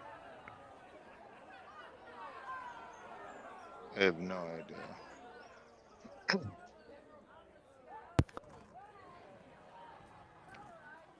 I have no idea. Is anyone good at like locks, or could we like inspect it more? Or, I'm just not gonna be helpful here. I'm just pretty stupid. But like maybe one of us could like, I don't know, like see if we can figure out something by looking harder. I don't know, at the lock maybe, or the color of metal in the lock or something. I don't know. Someone like to take a look? I was being thinking, can someone figure this out? I am too dumb.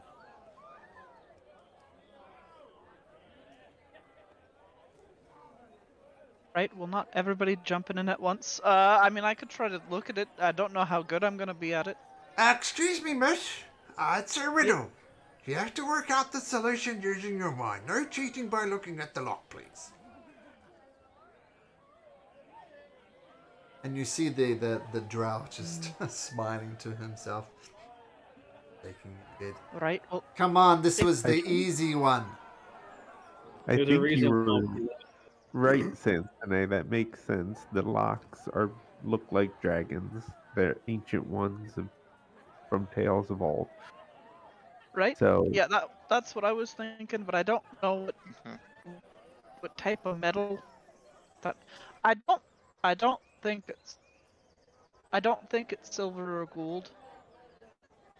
Will you hurry up? This is the simplest of all the puzzles. The festival is closing soon. I'm sure this goblin has better things to do. Just ignore him. It's okay. Take your time. Take your time. That was Gilsiliad hassling you from the sidelines. Right, is it the drow that was talking with us, or not really talking, the one that was looking over us earlier at the water thing? Yep, he was here with Io Jabe. Yep. Once again, it is this guy. This is a guy heckling you from the sidelines. And I said before he did 2 of 3 of these successfully. He failed on the last one. Right, he's kind of a dick.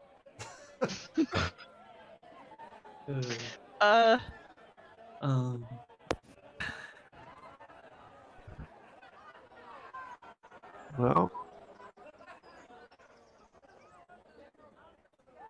Yeah, it's either bronze or copper. I'd put my money on bronze if I had any. Thinking bronze? Are you just guessing? You know what? Sure. Oh. We'll just guess. I mean, I'm down for voting for bronze, Do it. I guess. Oh wait, yeah. Huck's gonna hate us if we're right. Well, you seem to know what you were talking about, Chance and I. Well, You had me. kinda You had me convinced. I'm very uncertain with it. In fact, I just went with the first one that was shouted at me, but that's okay. Well, Baron's gonna grab the bronze key and use it. So you put the bronze key in Ranfair, bravely give it a turn and a click, and the box pops open. Bronze was Oh my the God. choice. Oh. Yeah, and bronze dragons are notable for flying around the sea, just out of character, I guess. Bronze Okay. dragons I are kind associated of with the sea. figured, but I couldn't remember which one it was. Oh, didn't you see It was- one of those actually on our boat ride? Didn't you see one of those as Mara way back? I think I did. Now that I'm thinking about it. Yeah, Yeah. it was a bronze dragon. I knew it wasn't silver or gold, because they're really uppity and they're kind of dicks. I can't imagine them playing around in the water.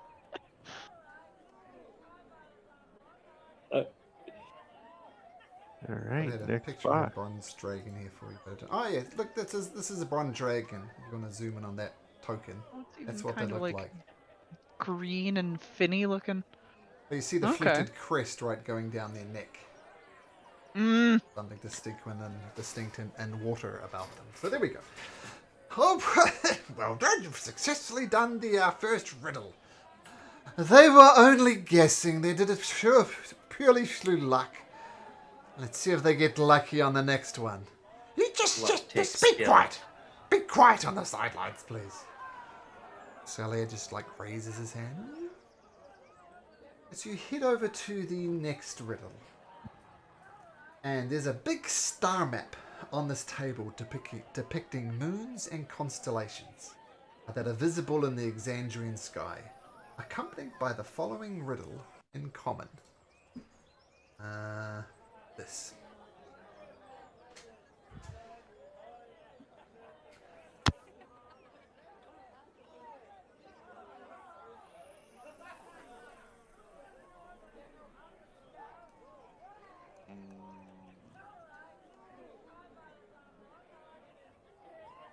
And what's this on?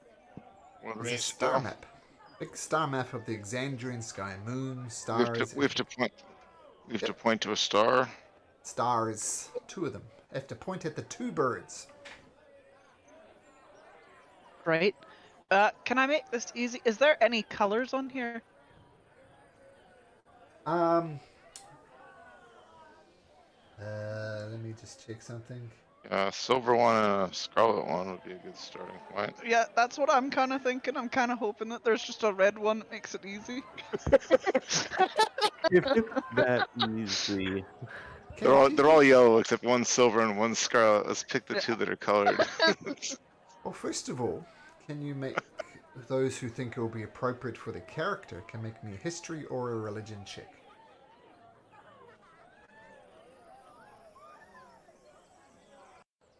I'm not even gonna make that check. That's just. Oh no. Nobody? I don't know.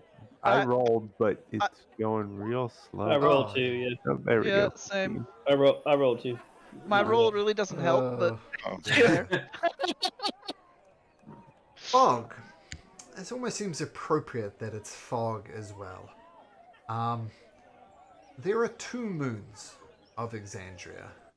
One, which is more like our traditional moon, Cather, who goes around, is about a month-long cycle if you're going from a crescent moon to a full moon, like our moon. And the other moon as well is a much smaller moon called Ruidius. Of those who are watching the latest episodes of Critical Role, the moon Ruidius is kind of doing a central theme that campaign. What you do know, Fog, about Ruidius is it is called the Moon of Ill Omen. A lot of people, when they're born under the full moon of Ruidius, they get changed. Some of them get changed physically. Some of them become almost soothsayers and can see into the future. Some become incredibly lucky. Some become incredibly unlucky. So a lot of women, if the moon, the Ruidius is full, they'll go out of their way not to have their child born there. They'll go to extreme lengths. Sometimes at the cost of their own lives, just trying to delay the pregnancy, which is not a very healthy thing to do. But it's considered a bad sign to be born under the full moon of Ruidius. A curse more than. That's what you know, Fog. And So would I recognize the two moons on? You would. I believe it is the two moons. Oh, fantastic. That is exactly right. Yes, the Cather and the moon of Ill Omen Rubidius. Yes, very good. Well done. And the maps was all kind of monochrome, but you can easily pick out these two moons and point to them. Congratulations. Well, there, on to the third riddle. And you hear Gosella, oh, they'll never get this one. This is the hardest ones of all. I look forward to watching you guys fail. And if we should succeed, you all give us everything that's in your purse? I think you can say will. it that way. Yeah. That Why not? sounds like you're giving him a shakedown, Fog. No, not at all. I am simply saying he has been talking so much shit, it's time for him to put his money where his mouth is. All right, let's have a friendly competition. I believed I heard your name was Fog. Well, Fog, we've not met formally. My name is Galsaliad, and I will wager 5 gold pieces that you will not be able to solve this. What do you say? Deal. Right? Good luck. Do not like you. Let's go. All right, guys. It's Brains a fun up. part of being a DM. You get to play with dick characters as well. Ray, It's good fun. maybe stay quiet for this one. On this table On.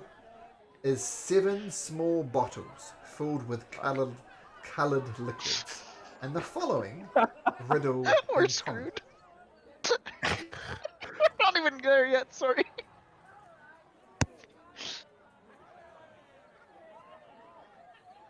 Okay. Now, this is slightly complicated Oh to explain. no. Bottle 1 is purple. I'll just type these out. Bottle 2 is green. Bottle 3 sky blue. Bottle 4 is white. I'm gonna draw little squares for him Yeah. once he finishes typing it. Yes, it's a Bottle logic puzzle. 6 is green. This is your thing, Elizabeth. This is like the one you did one time. Bottle 7 I is don't know about this one. No, it's that one we had Oh. a logic puzzle. Purple, we got green. Order the bottles. What do we Yeah. do? That's what... Well, you gotta figure out which one is the drink the light to claim your prize. You gotta figure which one that is. You have to drink one of the bottles. Yeah.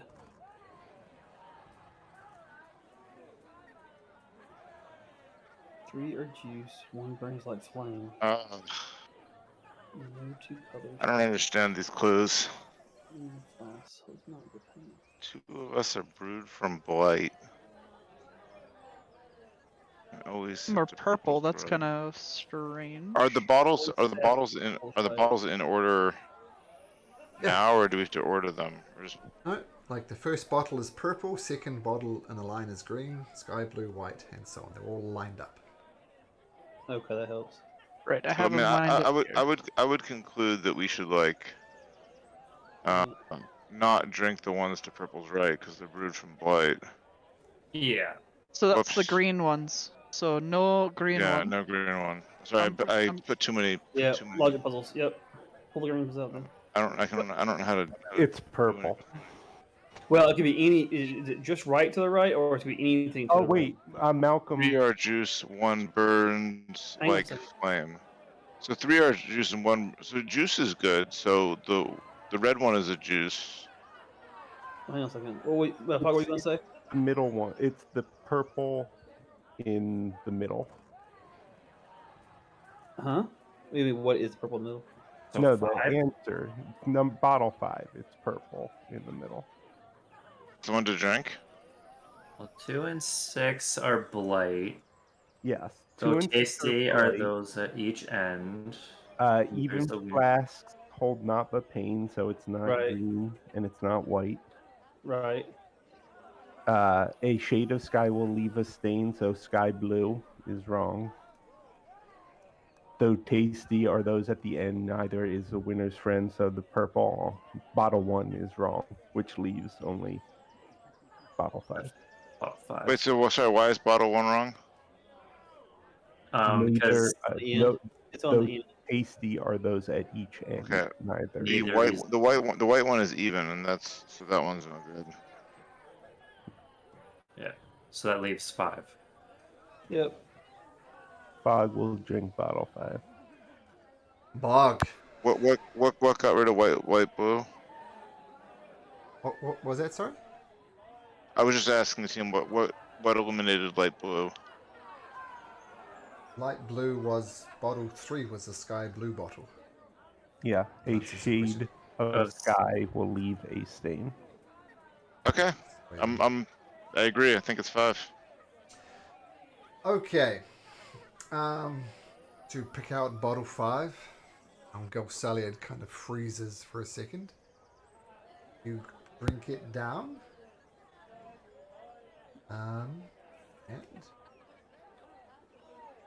And you die.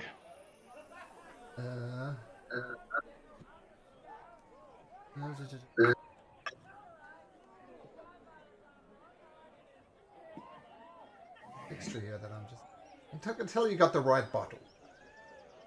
Oh, here we go. So when you drink it, Fog, doesn't taste bitter. It doesn't taste like poison, which is great. And you feel warmth in your stomach, and it feels quite a pleasant sensation. You go, oh, this is interesting, and you start glowing a dim, silvery light. You go, wow! Congratulations, bottle 5 was the correct answer. You guys are smart. Well done. I have some medals for all of you. Gosaliad marches up to the table where the bottoms are, slams 5 gold pieces down, glares at all of you, then storms off unless you want to stop him all. May the All-Father bless you. Maybe he'll let you get it right next time. He just continues to storm off. I've been jabbing at you guys all night. It's only fair you jab at my NPC who was more bravado than anything. But the good news is everybody gets a Medal of Wit. Oh my, it's my first medal. It's a Is it worth the longbow? Yeah, so go to your appendices, Appendix C, and you see a Medal of Wit.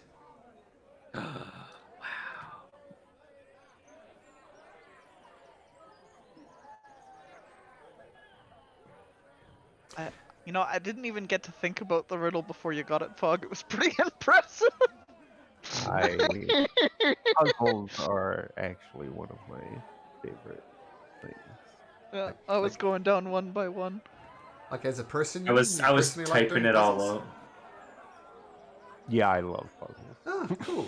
Well, I don't know why you were delaying the I riddles once for actually so long. do a couple puzzles in the last campaign, but kept my mouth shut because Udas wouldn't have known or cared. God Oh, bless your sorry. role playing. That's awesome.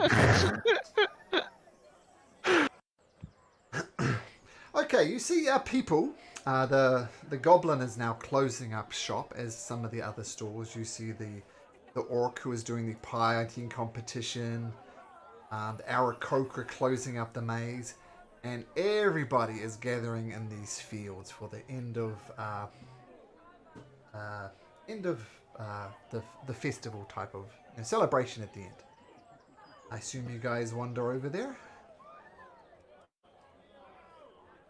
Yeah. I was supposed to sure. meet Maggie there.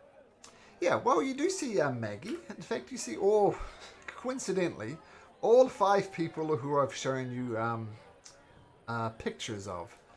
There is Maggie, the ogre, looking huge, though once again she insists she's not stupid. So you see Maggie. I like this art, so we'll share this art as we go through it. You see Maggie, kind of scanning the crowd and taking the whole festivities in. You see Irvin Wastewater, the guy who did so well at the pie eating competition. Not as well as March, though. You see Galsaliad, who's been insulting your intelligence for a while now. And you see Ayo Jabe, who's almost... she just looks perpetually angry. I mean, the last you saw of her, she was very annoyed with March, having stolen the spear from her. And finally, you see Dermot Worder, the goblin. Can you all make me a religion check? Speaking of Dermot, can you make me a religion check?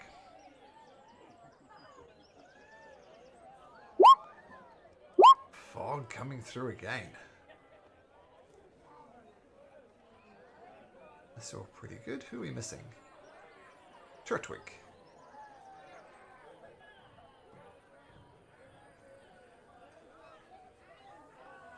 Got a religion for us, Turtwig?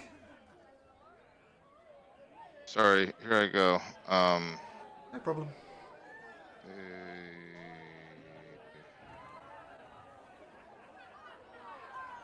19. Oh my goodness. Wow, good stuff. That's a nat 20. Natural 20. Wow. Well, you guys all did really well, actually. Tell me, as players, what does that symbol around Dermot Worder's neck mean? Anybody know as a player? He likes D20s. Yeah, it likes dice.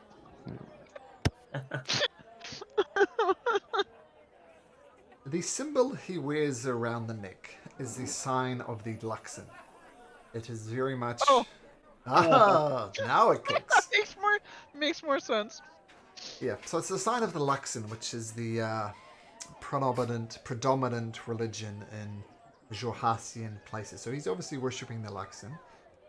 And a lot of people just worship it because it's a deity of sorts. And a lot of people worship it because they want to become something which is called consecrated, which is a special ritual that's performed by the Bright Queen herself, I believe.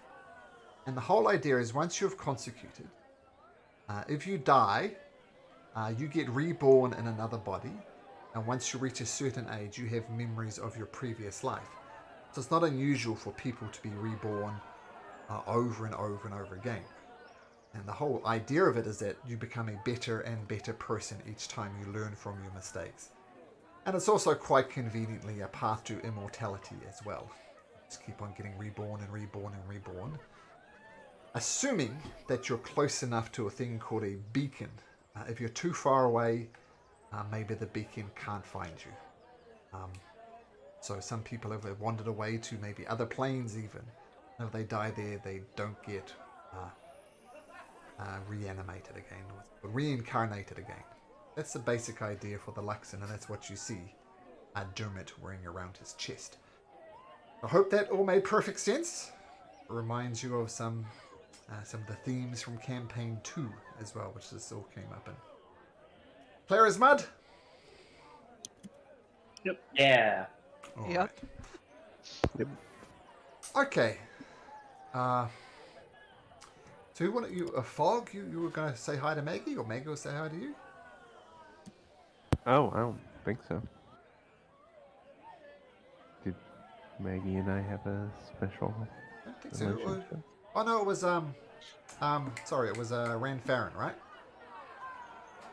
Yeah. So Maggie breaks away from the group and comes up to you, Ranfarin. How's the arm feeling, friend? Oh, good. Well, you did very well. You met that orc. I was most impressed. Oh no, that wasn't. I didn't beat the orc. That was. Oh, it's Turtwink. I'm so confused. Rick, yeah. Turtwink. Oh, sorry, I often get my goblins and my Harangun confused. How's the arm, friend? Maggie, after all that we've been through, you forgot me. Oh, I'm sorry. Arm is good. Yeah, I'm sorry. It's just been a busy day. Arm is good. Quite frankly, it's I mean, we have our little group, like you have our little group, and Io has just been seething about your friend over there that stole the spear. Just keep a healthy distance from her if I was you.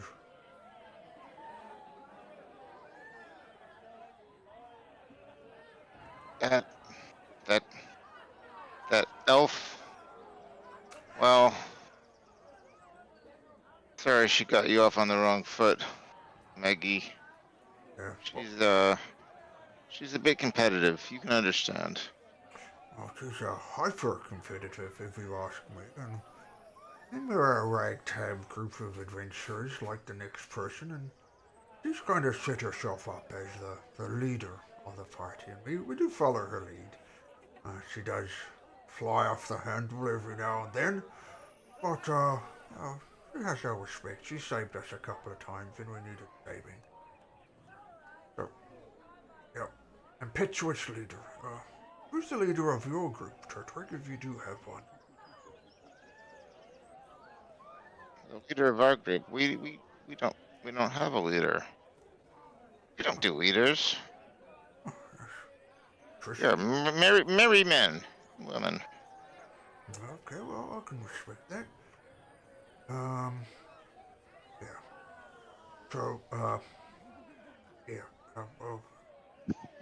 And as he's kind of stumbling over his word, a goblin jumps up on stage and says, "Congratulations to everybody who has entered the Festival of Merit. Raise your glass if you had a good time." A lot of drunk people go, "Way! Hooray!" Oh, excuse me, I'll just go back to my other group. And Maggie wanders over to her group. So, once again, we have successfully completed another Festival of Merit. This time, we had a good time. There were no injuries. The turtles thankfully didn't trample any buildings. It has been a fantastic Festival of Merit. And as tradition would have it, we have a competition to end all competitions to declare the grand champions of the Merit Festival. So we'll have a mighty competition to determine the ultimate champions, and the winners of this will win this amulet. And he holds up an amulet. It looks like it could be worth quite a few gold pieces. So, we've been watching all of you compete, and we have two teams who are going to go head to head. The first person I'd like to welcome up on stage is Mr. Turtwink the Goblin. Come on up, Turtwink.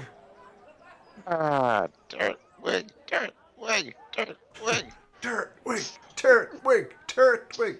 It's like raising his hands, trying to get a cheer from the crowd. The cheer gets going. They've heard about your arm wrestling exploits. And you see Merrill Bronzefang. He's leading the cheer, this massive orc that you defeated. Next, I'd like to welcome Sansone the Centaur. Come on up, Sansone. I'll go up, but awkwardly. And the mighty Harangun Ranfarin. Ranfarin, come on up. He'll be like jumping really high, going woo, And as he goes up. well, we all know about these people and how well they compete, so we'd like to welcome a Fog, the Hobgoblin. Come on up, Fog. Yeah, Fog will walk on up until, like, wave and act a little timid, but Cool. Humbly walking up. And last but not least, Ray the... What is Ray? Does anybody know what the hell Ray is? Ray, come on up. Ray will turn into their female shape and get up, and she will not be humble. We'll bow, we'll flourish, we'll do curtsy, we'll do all sorts. So, Ray. So here we have Sentinel, Frog, Grandfern, Ray, Turtwink, and March. Oh, quickly, what do you guys call yourself? What's your group's name? Do you have a group name? I actually decided on one. Come on, quickly. Come up with a What name. possibilities? I thought we were Like- Are we not? Yeah, let's go with. It's a stupid name. Come on, you're making Where me was look it? like Where an idiot. was it? 4 life choices was one. I gotta go back into our. You put it there. children earlier. of Sylvanas. You like that one? The Sylvanas one? The Sylvanas supplies simpleton subjugators. That's exactly what I said. I said Yes. It's It could an be like acronym. it's like from Dodgeball. Cobras. So Sylvanas supplied simpletons supreme. Oh no, sorry, Sylvanas supplies simpletons Yay! The team, hooray! Sylvanas supplies simpleton subjugators. 4 S's. SSSSS. Just rolls off the tongue. And competing, you sons of bitches, and competing against them. We A have longer name next time. the mighty Water Genasi, Io Jabby. And you will learn that she's in fact a Water Genasi. She's not an elf. Maggie the Mighty. Maggie comes up. Dermot the Wise. Dermot comes up. Galsaliad the Drow. Galsaliad comes up. And last but not least, Urban Wastewalker. And so the 5 kind of rival competitors come up and they take the stage. So, this is how the grand final will work out. So, we'll be competing, and he kind of takes you forward. The crowd follows behind you, and you head down here onto this kind of section just off the side of the map here. And he stands before the mouth of a cave and addresses you and your opponents. You brave and valiant individuals have triumphed in many challenges this day. The final test of merit awaits you. And he pulls a palm-sized emerald amulet from his robes and holds it up aloft and declares, "This middle twin has been placed in the deepest cavern of the Emerald Grotto. Be the first to claim the Emerald Eye and return it to this place to be declared Diggo's Champions of Merit." And he hands you all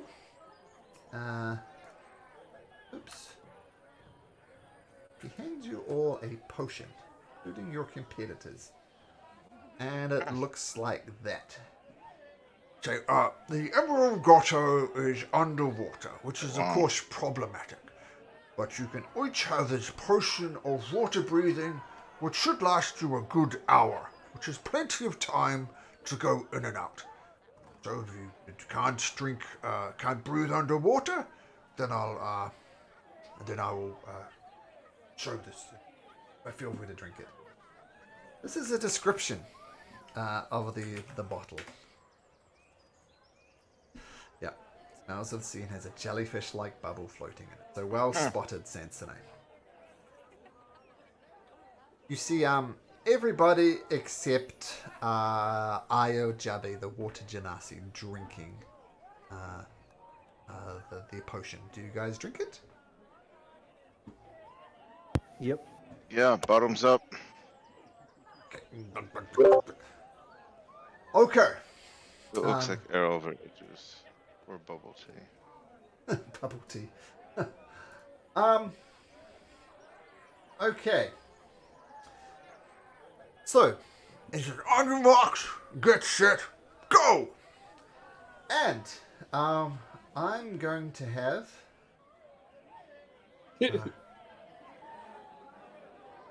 everybody just make me a basic dexterity check? Good question, though, Fog. Everybody make me a dexterity check. Ah! Ah! You feel Red horrible. Farron, what's happening? Just dexterity. Oh, just straight dexterity, yep. Oh, well, look at that. I hope this is a group roll. It is a group roll. It is Oh, a group thank roll. God. So both you and the other group, Io, Jabby, Maggie, Irvin, Wastewater, start just running through, and you dive into the water. Some of you just momently put off things. Shit, how can I possibly drink water? But eventually you have to take a breath, and you're breathing perfectly normal underwater. You rush forward into the grotto, dive in, and you get the jump on the other team. The group check was at least half the characters get 13 or higher. So, you're fine. Oh, okay.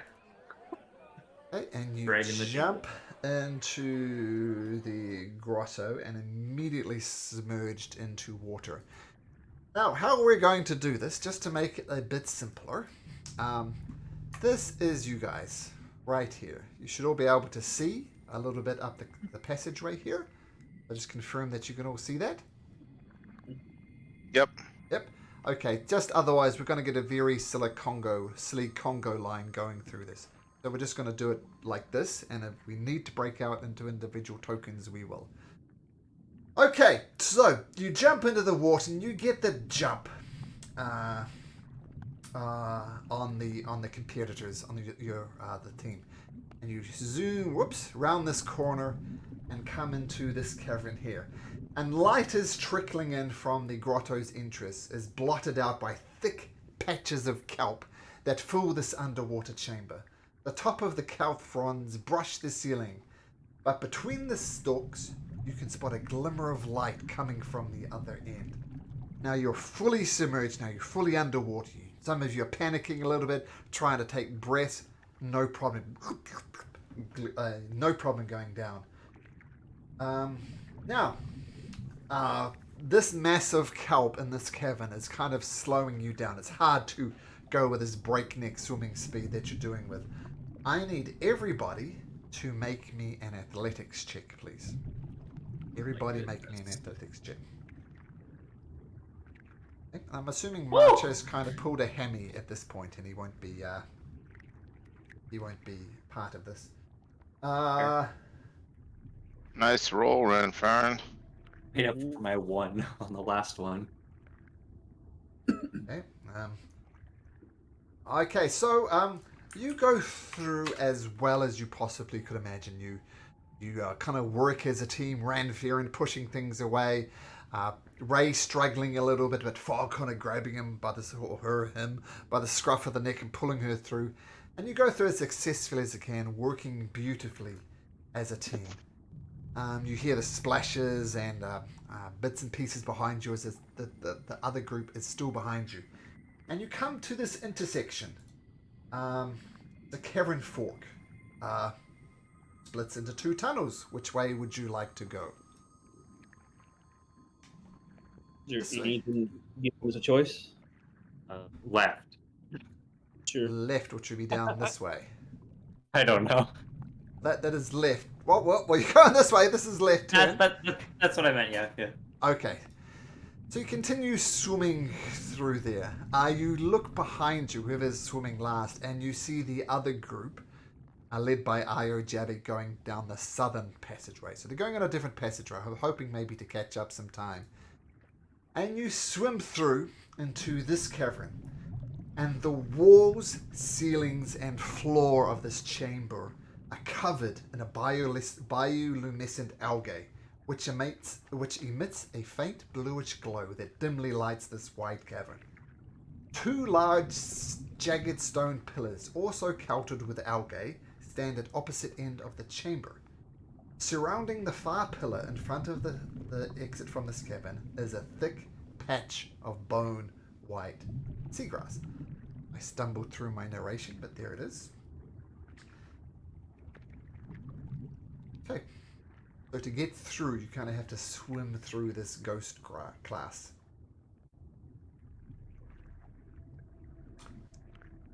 Okay. Okay. So, would you like to attempt? Is it completely dark in these? Other than this room, I guess, because it has light. There's light in this room. Some of the other cabins, some of those. Does anybody have dark vision in this group? I do. Yeah, Radius too. I do too. Okay, so some of the ones who can't see, you kind of guided through your dark vision friends. But this one here is illuminated. The this algae that's covering it is giving off a light, so everybody can see perfectly fine in here. I guess. Try to swim through. Okay. I have a Sensei? little bit of a question. Sure. How big is this ghost grass? Is it like, it's like wide? It's choking up this entire end of the cavern, both sides, and reaches all the way to the surface, to the top of the roof. Pretty thick. I hope that answered your question. Yeah, I had an idea actually. I'm gonna take out this greatsword that I have. And I'm going to like telekinetically, I guess is the right word. Put it into the grass and move it over to the side so that it makes like a little hole on one side. You know what I mean? Using your Like I'm trying to telekinetic pat it ability? down. Yeah. Can you bring up that ability for me, please? But actually, yeah. Could we just cut it? It is here. Just a second. So we'll find out in a second here. How much seagrass is there, did you say? It's clogging up this whole south end of the chamber. And you don't really know how thick it is. It's thick enough to block out from whatever's behind it. You're not sure. Right. That's a huge amount of writing there for you. Here, just a second.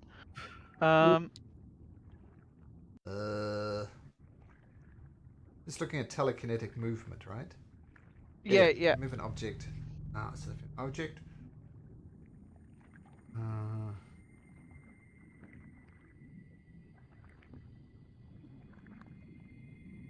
Okay. Is this what you're going to attempt, Sansone? Yeah. Okay. Want to see if it does something? You can't move it because it is tethered to the bottom, but you do create a bit of an opening that's going to make it a lot easier to get through. Not guaranteed, but it is making it a lot easier to get through. Perfect. Okay, so you're holding it there. Is anybody going to try and go through this little gap that Sansone's made? Yeah, I'm small, so I could probably fit through. Okay, Ran Farron. Yep. Before Ran Farron goes through, I will cast Destroy Water on the water in the grass. Try and open. Oh, okay. Up for him some more. Okay, so I'm going to destroy the So I'll water. cast it at the spot that Sansone started. Okay. And like suck the water out of the grass specifically. So Ran Farron, as you approach this grass, Sansone's pulling it aside, and just for an instant, the water vanishes, and you dash through, no problem. So Ran Farron, you are gone through, no rolls required. Force water has a way of flowing, so the water immediately fills up again. I think he's. Are you looking to drain the water from the grass to like dehydrate it? Was that That's what you what were I thinking? was trying for, but hey, if Ramfarron got through, that's what we needed. Could I just like cut the grass? I mean, it's grass. Or like, could we just like wade through it if there's a hole? You can certainly Yeah, you try. just Who's going next? Ray can go. He's small. Okay, Ray. The water's flooded back in, but Sansone is still holding it open. Can you make a dexterity saving throw at advantage, please? Dexterity saving throw at advantage. Ray, you swim through the other side. You and Randfarron are now on the other side.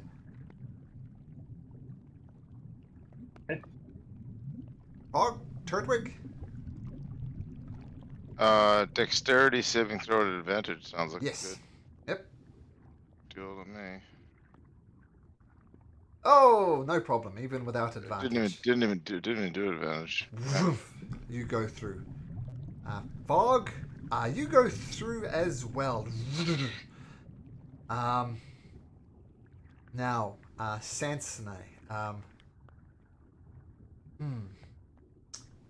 Is your telekinetic concentration or anything?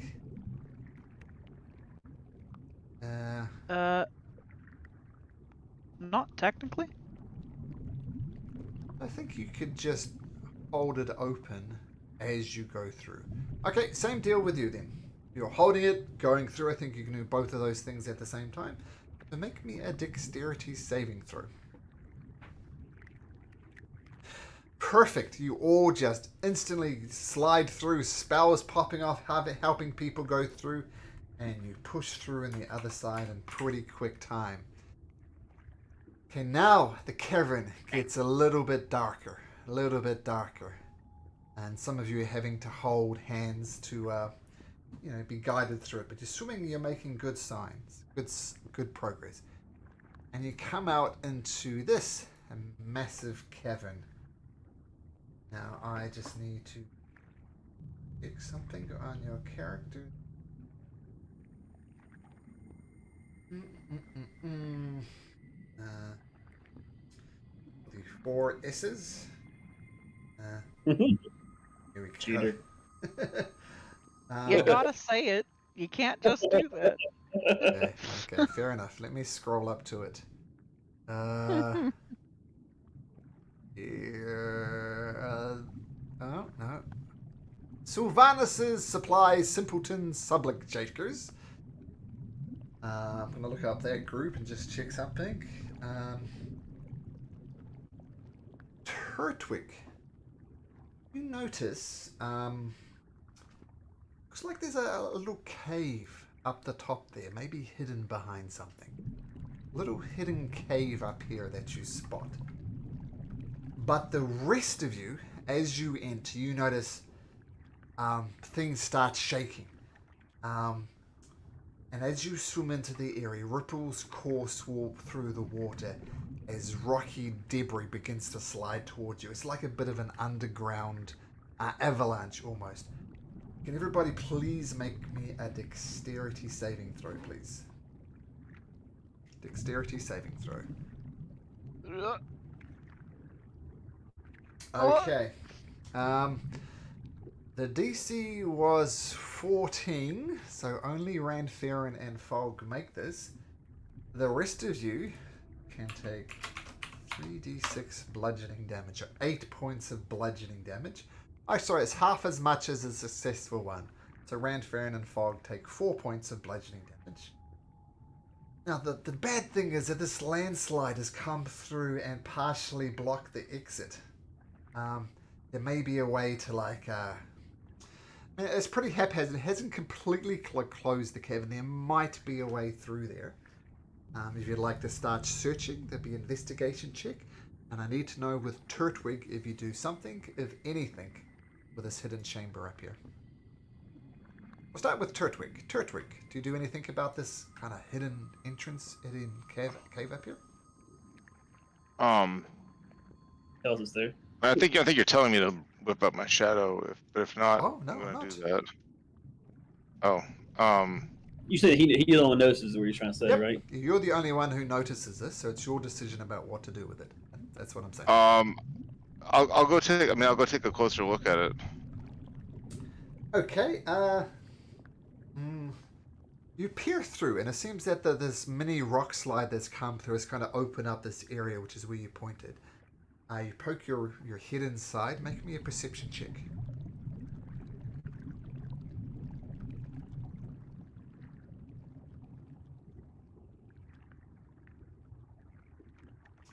Nothing much of interest in there.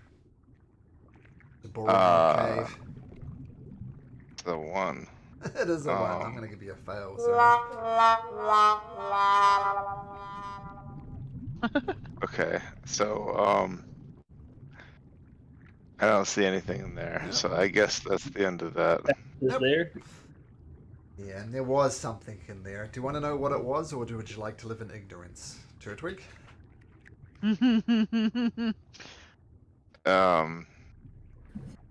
I mean, We we'll could do never it. we'll never get it. I don't want to. Don't want to live with that. I don't want to live with It's all that. good. Okay, it will remain a mystery. So you guys watch Turtwig go up, search into this cave, finds nothing, returns back to you. So it's partially blocked the exit, this landslide. It might be possible to wind your way through it. Would someone like to attempt to do that? Right? Could I move some of the rocks to make it easier for my friends to fit through? I'm kind of big. You can try. Make me an athletics check.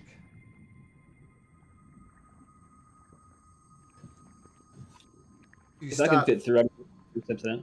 You start moving the rocks away. It's taking a little bit of time, and you understand it's a race. You don't put too much effort into completely clear it. You have made it easier for your friends to get through, though. I can get you through, Samson. Okay, well, actually, everybody can make me an investigation check, please. An investigation check. Dang it. 13. 13.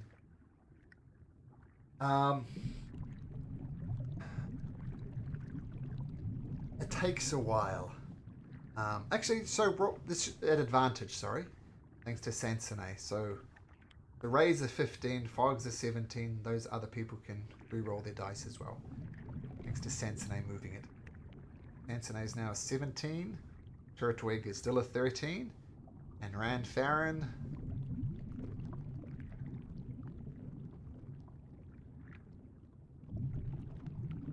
Got that extra investigation? Oh dear me. So Ranfarin... it's an increase. You figure over here is probably the exit. Definitely that way. Probably. Oh, definitely. But eventually your friends find the way through. And you all manage to find just the right thing that won't cause a landslide. And you push your way through ahead. Going down and down and down. Now this next kind of cavern. A school of tiny fish. Their bodies shimmering in dim light. Swims in formation like an undulating silvery pillar. And at this point, we're going to change it. Your actual characters are on here.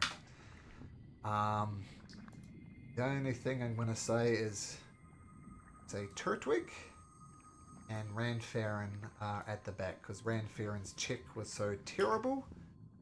And Turtwig, Ranfarin back there, Turtwig back there because he was searching the cavern. Fog will go there. Ray will go there. Oops. Go there. And Sansone, because she's really big, will go there.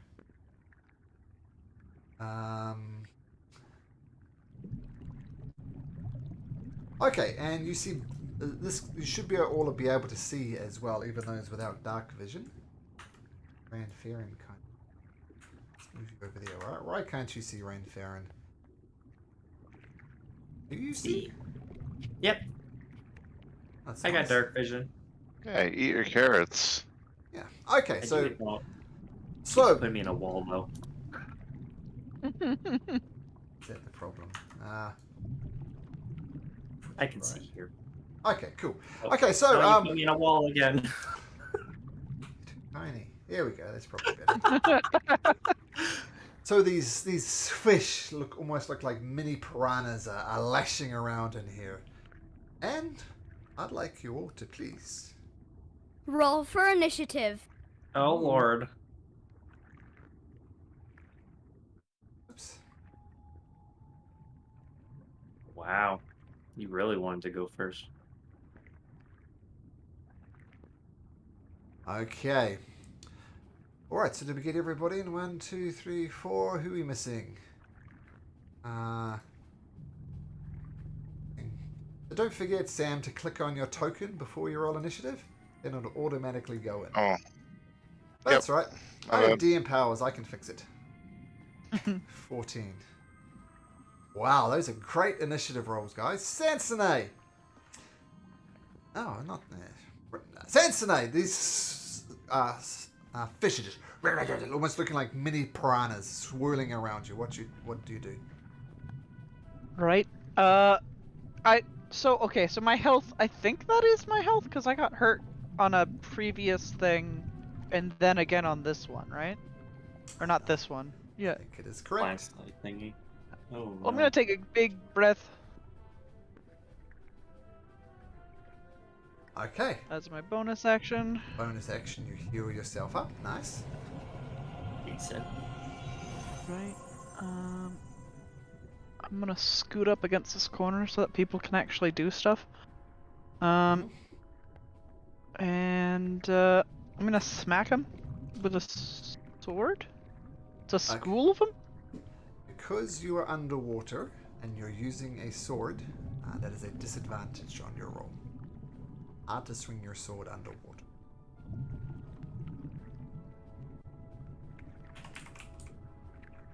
Well, that's true. Okay. Sword. Disadvantage, not advantage. Well, that's not fair. I can't even hit normally.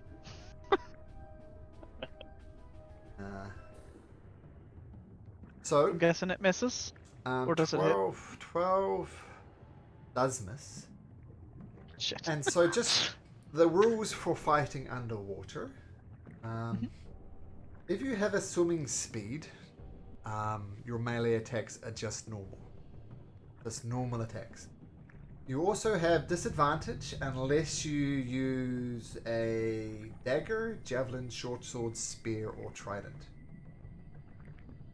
Oh no, you do have a. Do you have a? No, you can just breathe underwater. So disadvantage unless you use dagger, javelin, short sword, spear, or trident. These particular ones don't impose disadvantage, but everything else does. Short sword. And a ranged. A scimitar is a type of short sword. No, It's a type of sword. I don't think it's a short sword. it's not though, that is it? short. No. Scimitar will be at disadvantage. I don't think it'll matter for this particular encounter, but it might matter later. If you're firing like a bow and arrow, if you go past the minimum range, it automatically fails. Doesn't go past long range, and it has disadvantage unless it's one of these things. Crossbow won't. Net won't. Throwing like a javelin. Spear, trident. There we go. If you throw your trident, about scimitar. So that's just so we're clear. So regardless, Sansonay, you swing and you just miss these fish completely, getting ready to tear you to shreds. The great tradition of piranhas. Turtwink, what do you do? I'm gonna swing up. Actually, well, I might as well do this the smart way. I'll create my shadow and have it swim up, Sure. and then I'll use my attack to have it attack with a dagger.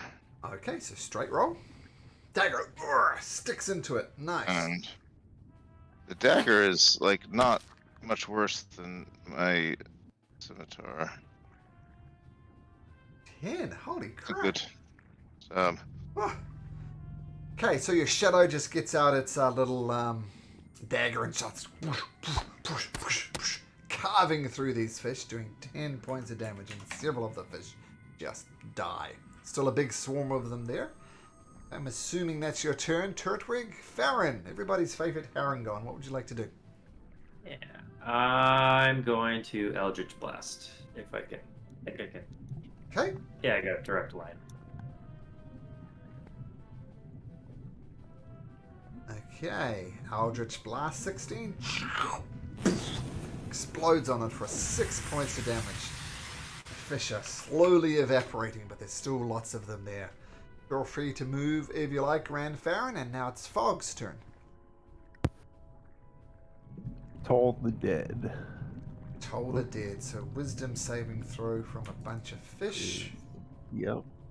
Somehow getting all of them together. It rolls a 2 for its wisdom check, so as there's echoes around the cavern, several of the fish turn into chum, and there's a less now. Okay, feel free to move if you like, Fog. How smart are fish? Not very smart. So Sansone, you missed, but the dagger did not. It's going to attack the shadow. It's actually, I imagine, a horrible thing for you.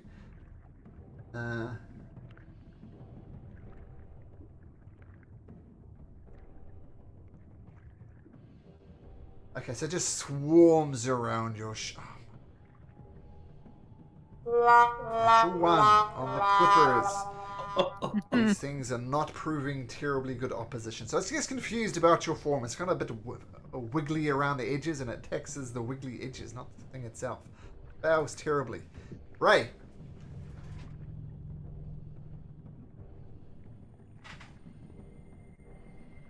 Ray's going to unmute himself. Eventually. Yeah, that doesn't need. I did that 3 wisdom again. There you go. You keep me out going underwater, right? Just basically you're floundering. That's the way it works. It's just to work on fish. That's what I just googled. You target. Yeah, man. This is like a cantrip for Ray, is it? Yeah, it is. Cool. So Constitution saving throw. They roll a 3. So roll your d6. 5 points of damage. Is just maybe 2 or 3 fish left. Not that many. As your sonic blast or whatever it is takes them out. And back round to the top to Sansone. They're effectively prone, right? So she balanced out her disadvantage. Oh, sure. I did look it up. It says you're immune to being prone. Oh, okay. Ooh. Yep. Well, that's right. Yep. So disadvantage roll if you want to swipe at them, Sansone. What are the chances that I could probably hit with my hooves? Is that about the same? No, I would say you can do a normal attack as your hooves. You can kind of prop yourself up against this wall and kind of do the classic horse back kick with them. I think that'll work. Right. Sure. Yeah, we'll try that. Much better. Okay, roll damage. 9. Holy crap. Holy crap is right. Sansone. How do you want to do this?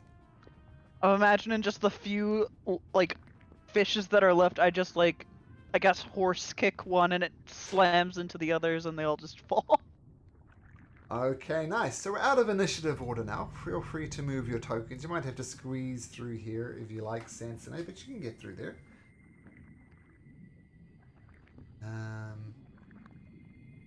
I don't like that. That was tight. I'll get everybody to move up if you like. Did anyone get injured during?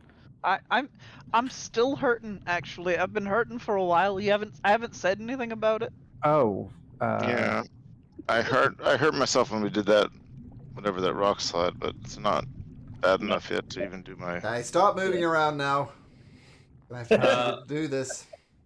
My Cincinnati. screen is gray. Roll for You initiative. walk into a wall again.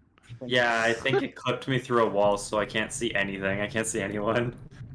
Okay, let me. Wait, but I was gonna give Cincinnati a cure wounds before. I'll let you do a quick Hey, Is now that I can better? see. Okay. Yeah. I mean, this cavern is also illuminated, so something screwy is happening. So I just gave you dark vision, so that seems to have fixed the problem. That was shit. I'm sorry, Cincinnati. Oh, good. Roll 1. Okay, you got your initiative there, Fog? Oh nope. I'll explain what's happening here. So, silvery light dances along the wall of this underwater cave. The water here is a little warmer, and a gentle current pulls you towards a crevice in the south wall that emits a shimmering, glowing light. You might not be able to see it, but there's a little shimmering, glowing light right there on the map. You might not be able to see it, but you'll see it in a little bit. Prowling around the cave's pillar is a massive shark. A gold handlet hangs around a thick rope tied around the shark's body, and a silvery spear protrudes from its side. So, this thing has a spear, and on it is the amulet, and the amulet is the goal of this final event of the Mess Festival of Merit. So, you can get the thing off the shark, take it back to the entrance, you will win the competition. Ray, as you swim inside, you see this shark thrashing around. Now, what do you do?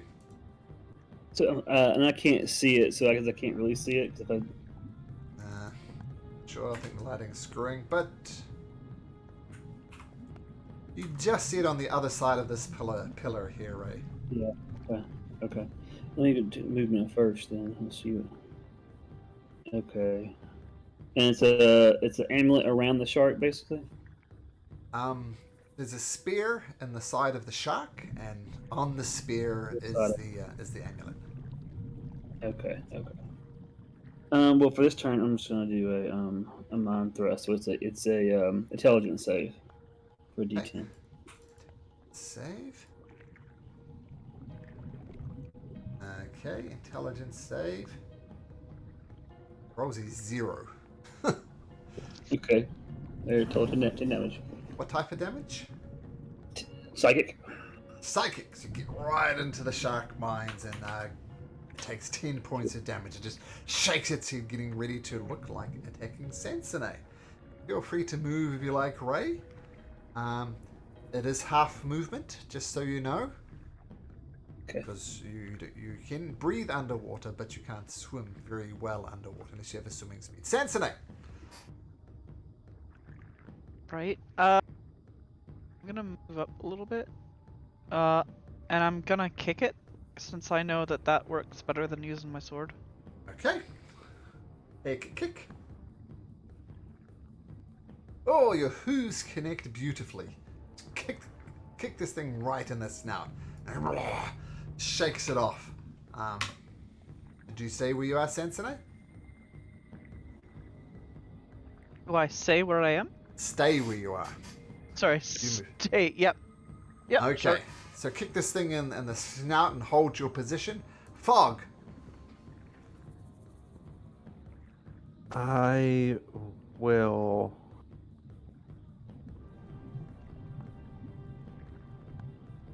swim up behind Sansone. That you will use all your movement. Yep.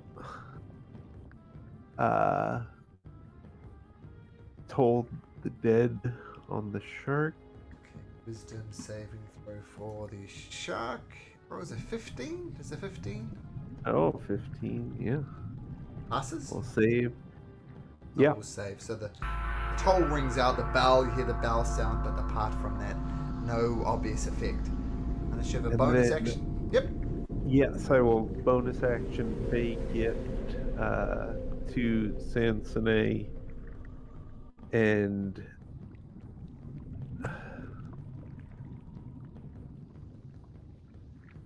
yeah, I'll give her a little bit of extra health. with advantage on her, or help action on her next. Okay. So Didn't 4 get temp HP and the help action sensitive. Nice. Okay, so a help extra advantage on your next attack and 4 temporary hit points. That's a very cool ability. I like it, Fog. That's awesome. That is awesome.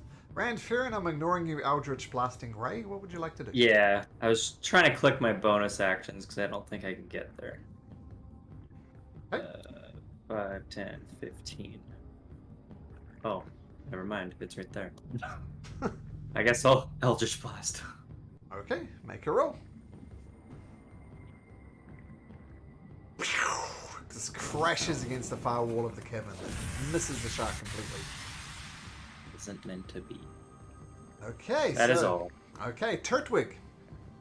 I'm in the initiative Okay. order, but you'll go. Better than the shark, at least. Can I go? Can I make it all the way there or no? I'll put it this way.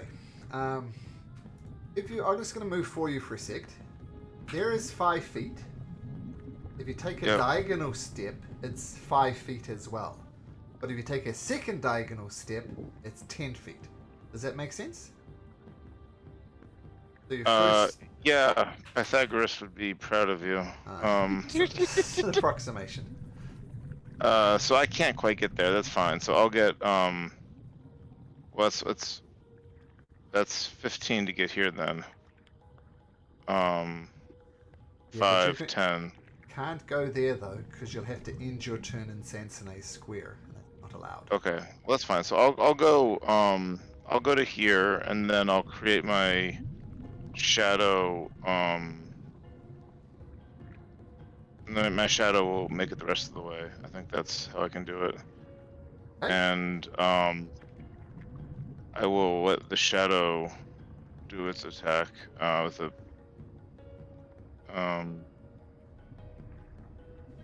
dagger. I'm gonna have to be a stickler for detail though. You can't finish there. You could finish there. That'd be okay. Can't finish on top of. Oh yeah.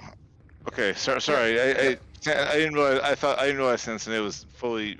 Okay. She's a Yeah. horse. I mean, Yes. fine. Fair Yeah, enough. I'm big. Sorry. She's a big one. Yep. Regardless, your Wouldn't- shadow pops up and that's gonna hit the shark. Roll damage.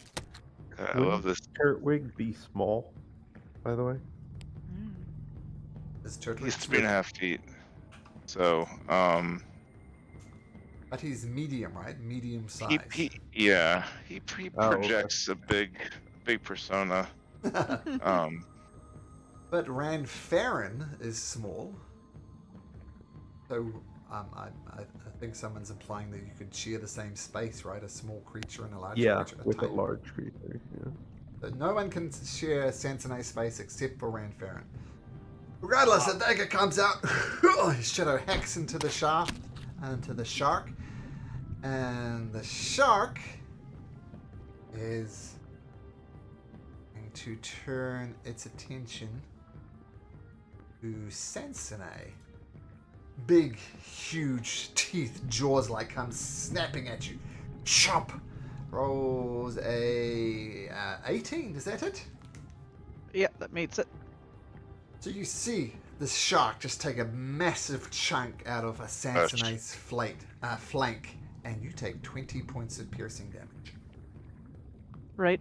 As my reaction, my horn kind of glows, and I actually create a psionic energy field around myself, which I can actually use on myself. Okay. It is not a very good one, though. So what does that mean mechanically? I reduce damage on myself, so I take Oh. 15 instead of Okay. 20. That's Nice. still a huge bite out of the side.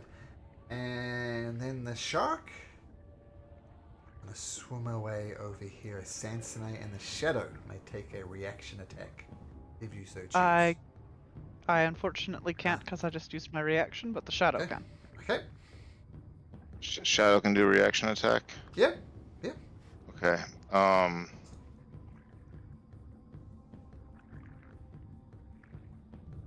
16. The dagger does hit. The shadow cuts across the shark, doing 10 And then points of I also have a feature. I don't know if it works for the Shadow Fury of the Small. So once per short rest, I get to add 3 additional points, and this is like a goblin trait. I'll say yes. Um, Shadow's okay. almost part of you. So an extra 3 damage. Yep. Okay, so the shark's trailing blood behind it. But it gets a fair distance between you, and in fact it's going to go a little bit further. And you will notice, by the way, that Ayo Jabe and the rest of them have not yet arrived. It seems as you have got the jump on them. Okay. So I think we'll do one more round for everybody. Yep. And then we'll call it a night, because now it's pretty late for you, Sean, if nobody else. Speaking Yeah. of Sean, what would Ray like to do? All right, we'll move where I can see the shark, which I think is there. That should be my movement, right? That's should have that. And then I'm going to use the ability to teleport. Ooh, okay, brave. Nice.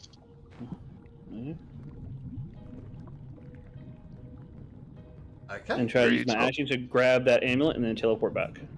Okay, so go. You can then move. Oh, nice. There and back again. Hobbit inspired, perhaps. Plop, plop. Okay, so the amulet is around its neck. Wow.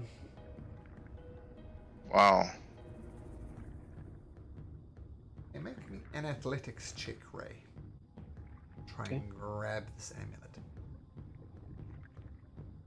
Reach out and grab it, and it just slips away out of your fingers. 12's not good enough. And then you bamf back over here. Yeah, wherever I was, yeah. Okay, so bamfing in and back and forth. Push, push. You try and grab it, just miss it, slips out of your fingers, and you're back to the top. Sansone, you have advantage on this round if you want to attack it. You're a little bit far away. What do you do? Right, I kind of went this way, right? Mm-hmm. Yeah. I can move 20. Oh, That just gets me there anyways. fast horse. Um, Nice. Once again, horses are champions in waters. It's a well-known fact. It's a natural element. Okay, Sansone. Oh shit, there's like stuff behind here. Okay. This is the glow you see coming through. There's and there's a gentle current almost pulling you towards here. Nothing mechanically. And there's a shimmering golden light just coming from here, which you can now see Sansone. Poof to the face.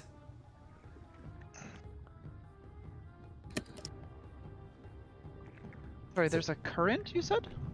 So it's gently pulling you down towards this golden light that's coming from this crack in the wall. There's nothing mechanically, but you can feel the water flowing in that direction.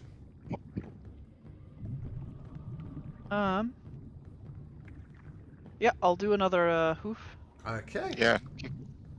Kick it. Another hoof. So you prop yourself And up against this wall and do a roundhouse kick, and this is at advantage, yes. Thanks to whoever it was. That's it. Roll damage. Nice moves. It's fog, so fog can get half the credit. And you and kick it right in the snout for another 9 points of damage. And then as a part of that, I can actually... Let's see here, what's the dice? I can use a psionic strike. So once on each of your turns, immediately after you hit a target... Oh, you know what? I can't do it because my hooves... I don't think my hooves count as a weapon, do they? They're just my legs. No, it's a weapon. Okay. I can use one of my energy die to do extra damage, so it's another... One. I know your hooves are absolutely a weapon. Another 6 points of damage. Yeah. That's a Jackie Chan and little then- kick. Nice. And then I'm going to action surge Oh. and try to kick again. Okay, this Oh, is just a yeah. straight roll. Ugh. Miss. Unfortunately, the action surge doesn't quite come off and your hooves go wide. It is fearful of your hooves as you pummeled it couple of times. Okay, Fog. Fog will swim up 1, 2, 3. Damn it, Sansone, I can't heal you if I can't touch you. And then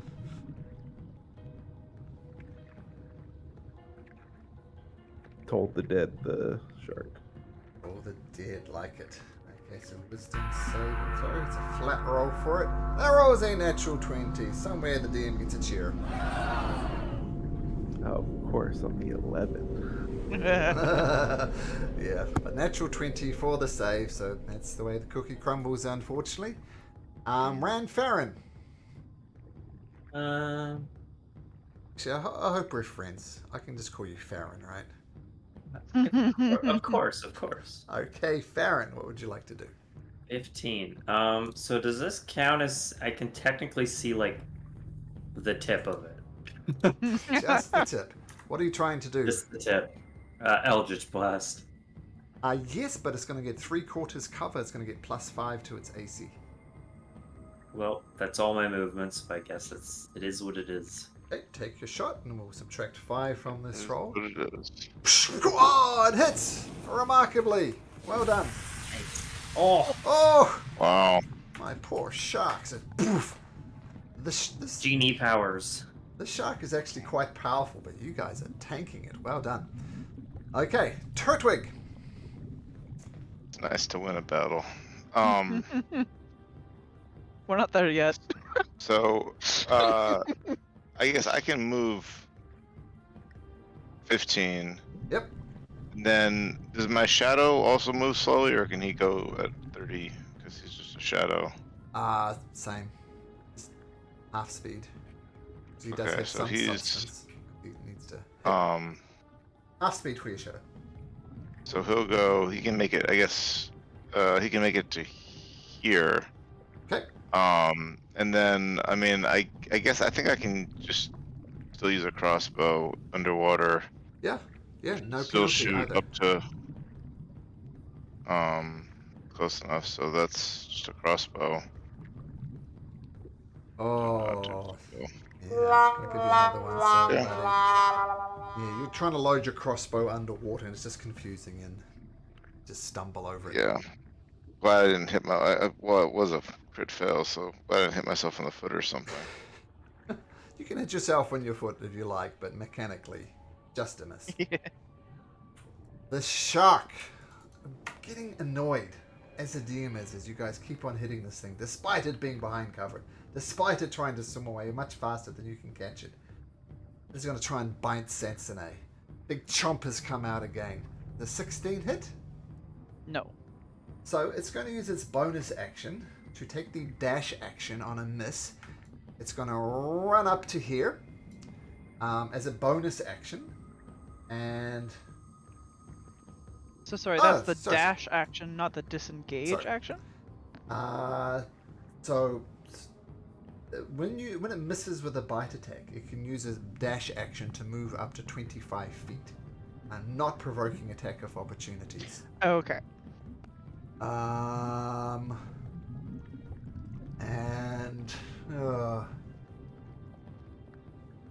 fortunate that missed. It's unfortunate that missed. I know. Oh yeah. So it's an unfortunate position for it to be in because there's no real way. It's going to dash back to over there as a bonus action. And then, actually, when I was there, 5, 10, 15, 20, 25. Yeah, it'll dash up to there as its bonus action. The shadow will get an attack of... man, I don't know what to do.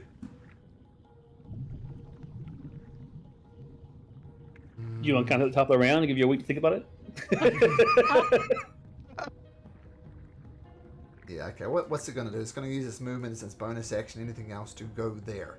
It won't inflict an attack of opportunity from you, Sansone, because of its special dash ability. But But yes, that's where we'll pick it up next round. And we'll kick it off with Ray. And where are your rivals? Where are these other guys? Where's Irvin? Where's Gosaliad? All those guys.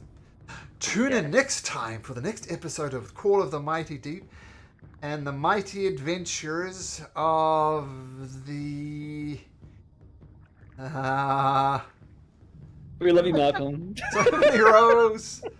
I'm going to have to write this down, I think. It's off the top of the chat. 4 S's. What is it? It's... What is... Sylvanus supplies... Simpleton subjugators? Is that what it is? Yep, that's it. That's it. Yeah, I remembered it. I love it. I love it. Okay, so tune in next week for the adventures of Sylvanus' Supply Simpleton Subjugators as their quest to defeat the shark and win the Festival of Merit. Whew. Good session, guys. I don't know about you guys, but I enjoyed that. It's lots of fun. That was fun. That's good. Yeah, definitely. Okay, see you guys next week. See ya. ya. Take care. Appreciate it. Bye-bye.